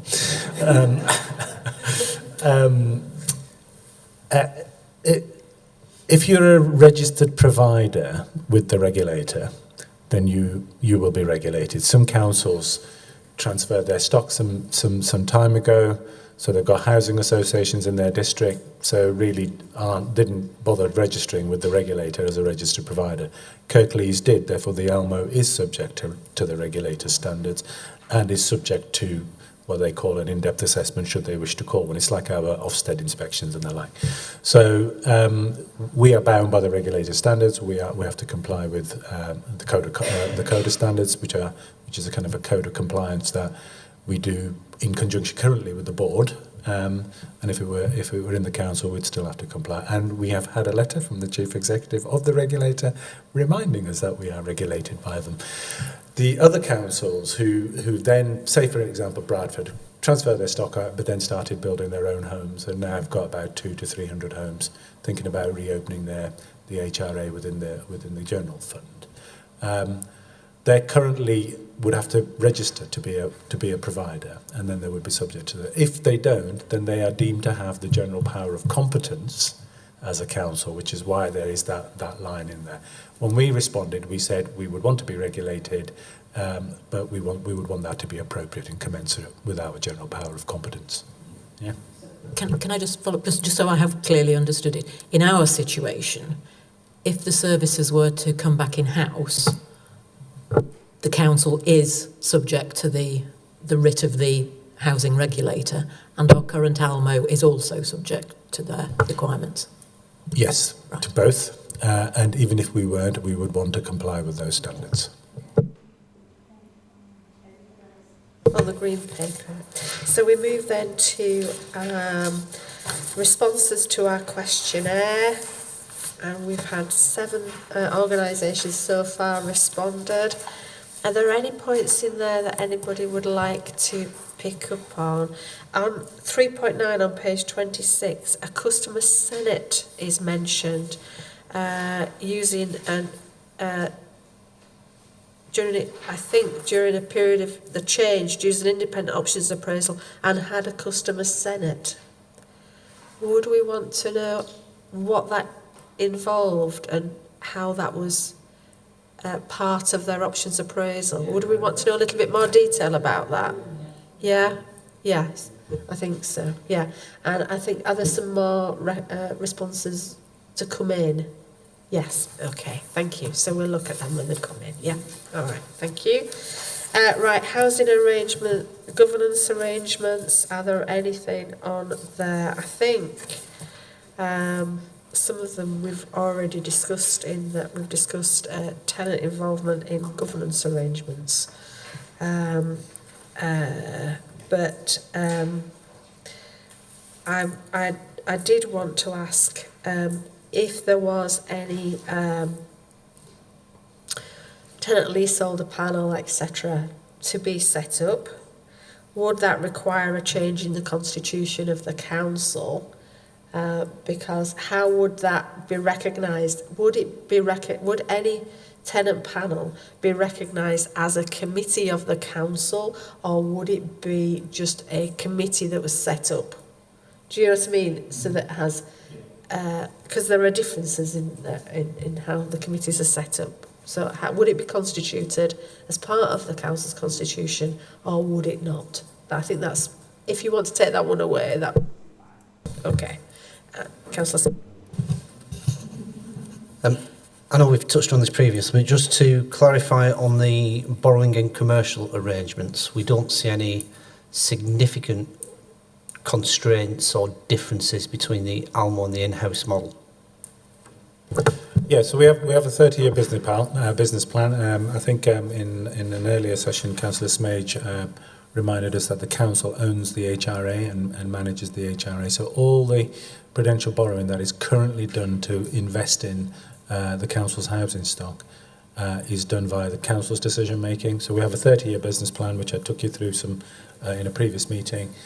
We model all the investments and the costs and the income that comes in to enable us to see what we can do with either the reserves or whether we need to do any prudential borrowing, and that wouldn't change. Yeah.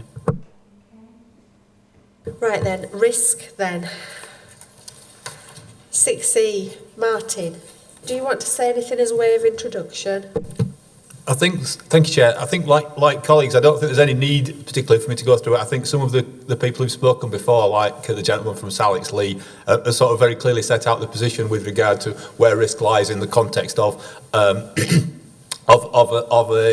registered provider. If you want to discuss particular questions about the relationship in risk between the ALMO and the council, that's probably the area of the greatest interest here. But in the table that's provided at the back, there is also the option, which we haven't really discussed elsewhere, of an outsourced management contract to a third party.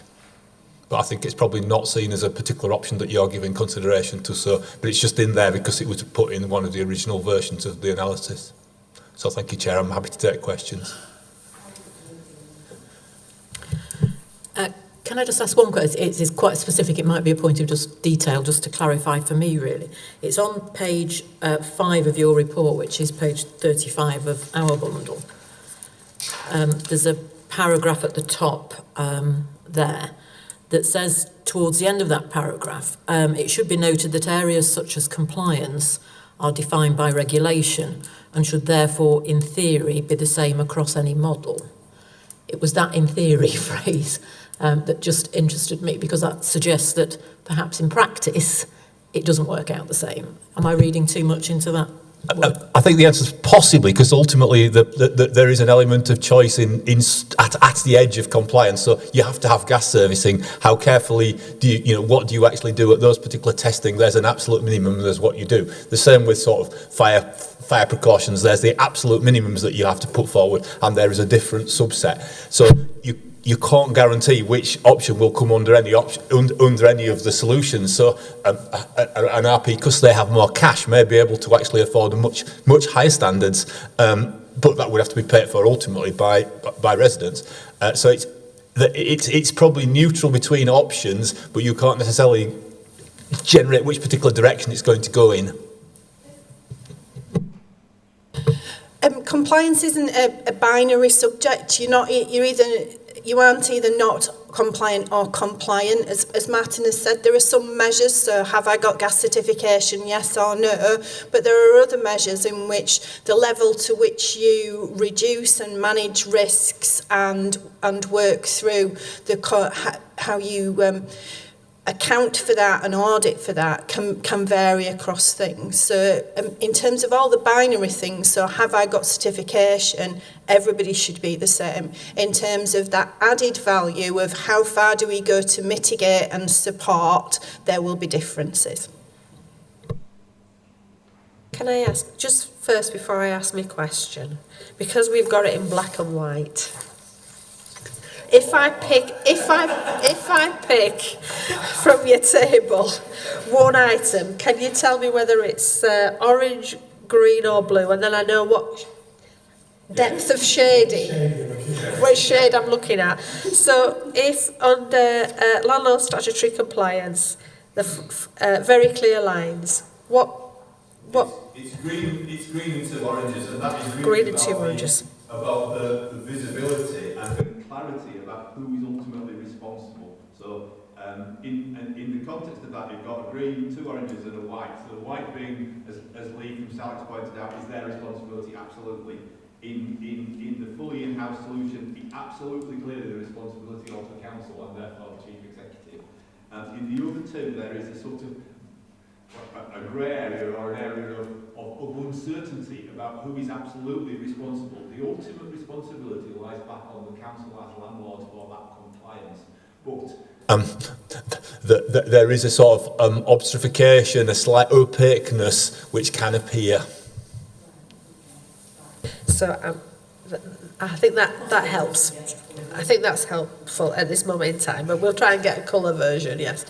So what you're saying under governance is directors must act in the best interests, potential conflict and no direct influence, and then under the in-house as standard council decision making. And I think, and then under the tenant involvement, it's a slightly different shade, potentially new structures.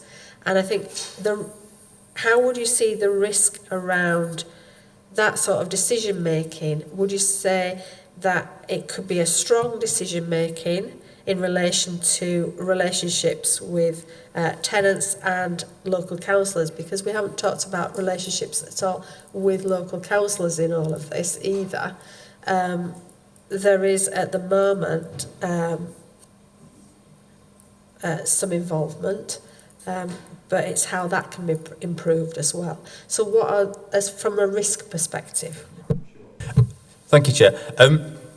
Yeah, just for clarity for those of you with black and white versions, the tenant involvement goes orange, green, orange, and orange, and then the ability of local councils to be involved goes green, orange, and blue, and it should be white really, but it's none, so it's blue essentially. It's white essentially. So I think, as we've just discussed, there is an established arrangement for tenant involvement in the current operation. What we haven't got is clarity about what it would be if we had an in-house solution. If it was outsourced into a management contract, you would set up in a contract how you wanted that to be. I suppose the answer on the line of ability of local council to be involved, going green, orange, blue, actually very much is a context of the theory of democracy. Now, those people who believe that the current model of cabinet governance doesn't really leave much authority with anyone other than the cabinet would perhaps disagree with that green, orange, blue line. That is an area, though, that could be worked upon to achieve some kind of involvement. So it probably interlinks into that tenant involvement part. It's not necessarily the ability of local council to be involved in an ALMO structure isn't strong either, particularly. One or two of them will be involved as the directors of the company, particularly given the current structure. But again, it's 5 councillors out of 69, so not that many people have got an influence or a role there. So the absolute theory says that councillors have more involvement in a structure that is completely run by the council. That isn't absolutely as absolute as it might first appear. We'll just take it as the current structure that we're talking about, okay? And we won't get into any debate about council structure because that's outside of the remit of the terms of reference of this panel. My other questions then on risk is about one of the drivers for reviewing how the council properties are managed is the outcomes of the Hackett review. And from your paper, I take it that a registered provider, all the risk goes to them. The ALMO and the in-house version is that the council is still the ultimate holder of the risk. So how, moving forward, would the council, in both of those scenarios, be mitigating that, ensuring that risk is mitigated as far as possible? I think that's. I mean, one, we don't absolutely know what Hackett stroke the Grenfell conclusions will be.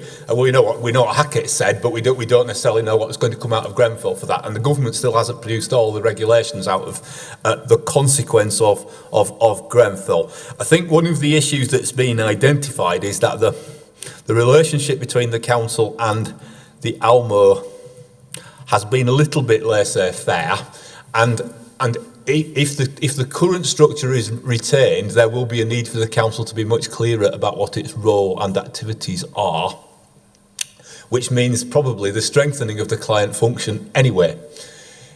If the council switched to an in-house solution, there would be a need to think very carefully about essentially the same but replicated in a slightly different model.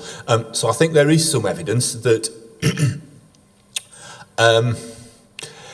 that sometimes the council's own actions in relation to things about Hackett and or the Grenfell related issues like fire safety have not been absolutely as strong as they might have been, and I think there is some opportunity therefore to have a think about exactly how that is delivered in the best way to be sure that the tenant's future is there. So I think the status quo isn't absolutely an option in relation to the responsibility for this. It will need to change whether we retain the ALMO or not. If we move to an RP style solution, there will be a completely different set of answers that will largely lie wholly lie with the RP ultimately. But so it's not that we can't accept status quo, but the model of how it will shape will depend on the outcome of the ultimate decision taken by council. And under value for money, you've got not applicable for registered provider, and then you've got ALMO unlikely to achieve beyond good, and then you've got for in-house potential for very good. Why the difference? I think the theory says that absolutely with a council run solution integrated between many parts of the function, as shown in the sort of web diagram that's about 6 pages earlier, I think it's on page 20 something, that there is a sort of opportunity for getting that added value area. None of this is absolute. I think that the fact that in relation to an Elmo you have to keep a separation of function creates a sort of set of costs, which means that ultimately you can't actually get beyond that. Now that may be a positive because there is something you are getting back, the single purpose provider, for that separation, but it probably means that from a pure value for money point of view, if it's overly numerical, you can never get beyond good. Whether the council can ever achieve the green outcome is perhaps more of a question, Chair.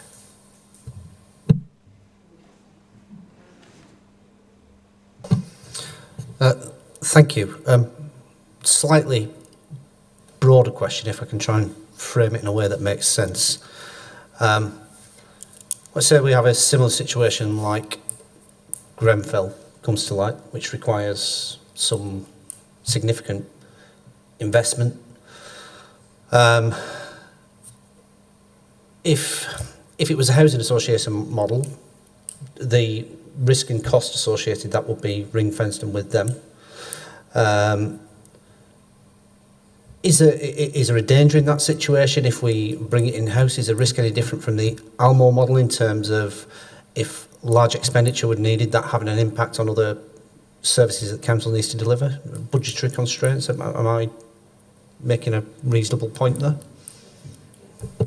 Well, I think clearly if a very high set of costs get imposed on the landlord of any type, whether they be private, registered provider or a local authority, there'll be an issue about where the resource is going to come from to pay for that.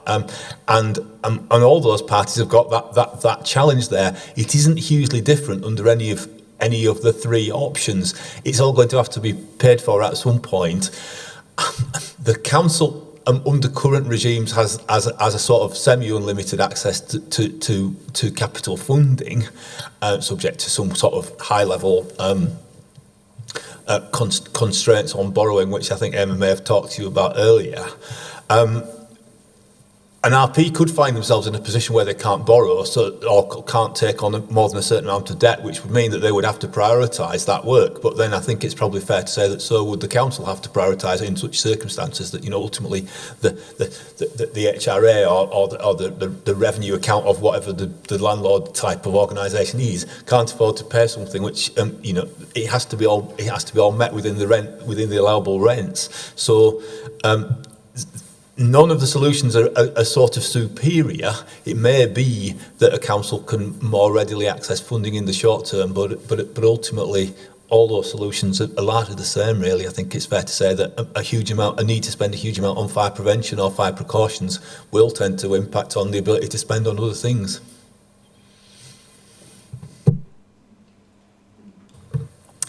I think we wouldn't want anything like Grenfell to be something that would happen for any of our tenants or residents or anybody else across the United Kingdom. One of the things that's important to think about in a post-Hackett world is the costs associated with managing and monitoring fire and other compliance will be ongoing for any organisation. So for some organisations there will be a clear step change because how they run their buildings or the safety or the build type will be found wanting under a new regime and they'll need to do some investment. But the main focus of the Hackett review and moving forward for any organisation should be how do you ensure you remain compliant going forward and how do you manage and monitor that? And regardless of whichever model you are in, that will have to be a cost factor. Okay then, thank you for that. The Housemarque report, I think, have we asked the questions that we wanted to ask on that? Yes, okay. I just wanted to ask about tenant involvement. So we've heard from the tenant and leaseholder panel their thoughts. I wanted to ask as well about the proposals, any proposals going forward. I just wanted to be clear about how you are thinking of engaging with tenants and leaseholders going forward in development of any scenario of change. How would you consult with tenants widely and take their views into account on any decision for change that would go forward for Cabinet and Council? We haven't fully formed the plans yet, but in terms of our early thinking, we would go out with a clear mandate from Cabinet post this process. Depending on the decision, we would then engage tenants on that decision. We would want to be very clear, as Richard was saying, in terms of that co-design and co-production of things about what is really important to them. So we recognise that the work of K&H has been valued, and we've heard the TLP say that today. And so we'd want to build on that. So what is it that is important to them? What is working well and don't change?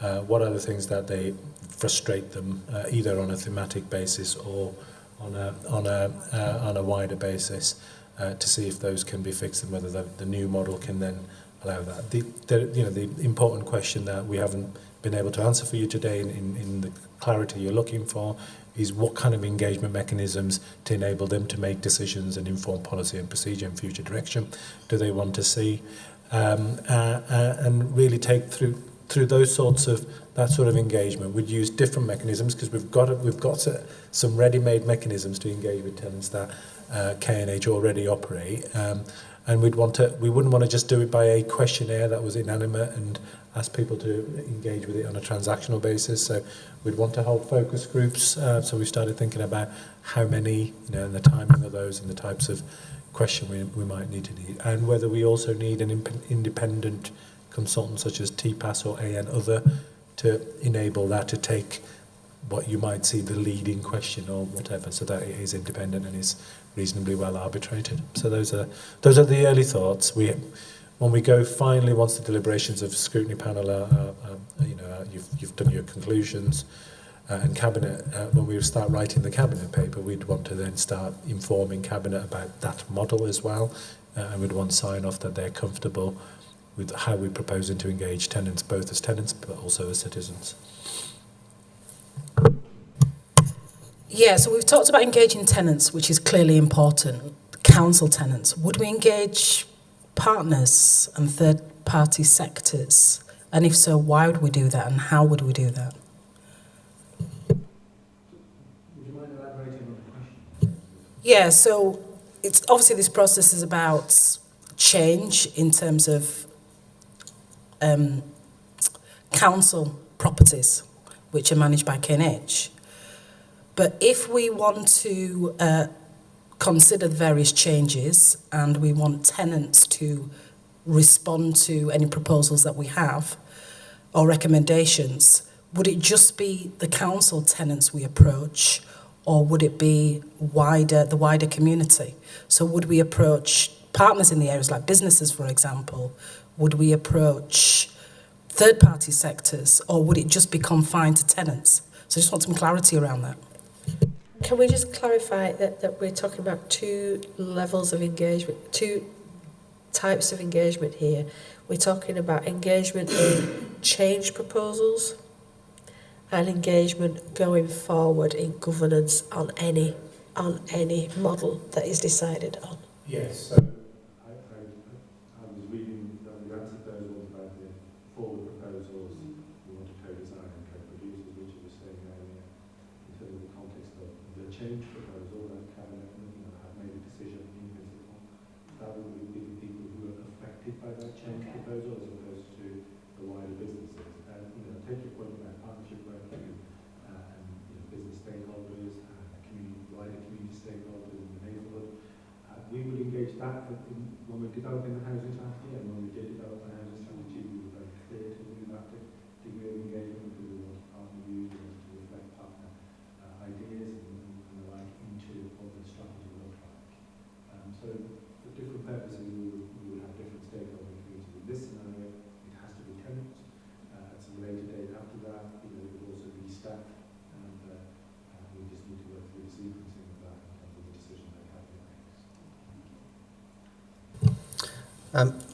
Chair, given the feedback from the residents panel regarding only being informed about this a week ago, are we confident that all tenants groups are aware of what's going on, and do we need to take some steps to engage and explain what's happening?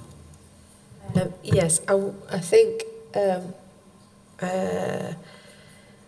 we would like to know if there's been any communication with tenant groups and customer voices as yet. Has there been, at the moment, has there been? So prior to Christmas, there was an informal briefing of board members and TLP around the ad hoc scrutiny. So both Mel and Antoinette were correct. The first formal piece of information they got as a TLP was last week, which was the request for questions. But early in December, there was an informal joint briefing of both board and TLP, which took advantage of a meeting that they had had. At this moment in time, board members have been fully briefed, including tenant board members and the TLP. There's been no wider briefing other than to the information that ad hoc scrutiny is meeting. I think, would we have a concern that the wider TRAs and community voices have not been informed of the ad hoc scrutiny, so that they have the information rather than reading it in the media?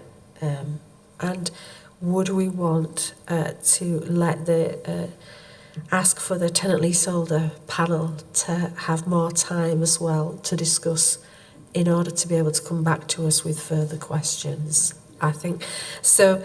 I think we would issue an interim, what I would call an interim recommendation at this moment in time, that further discussion is held with the tenant leaseholder panel for them to be able to come back with, if they've got more questions when they've had time to think about it.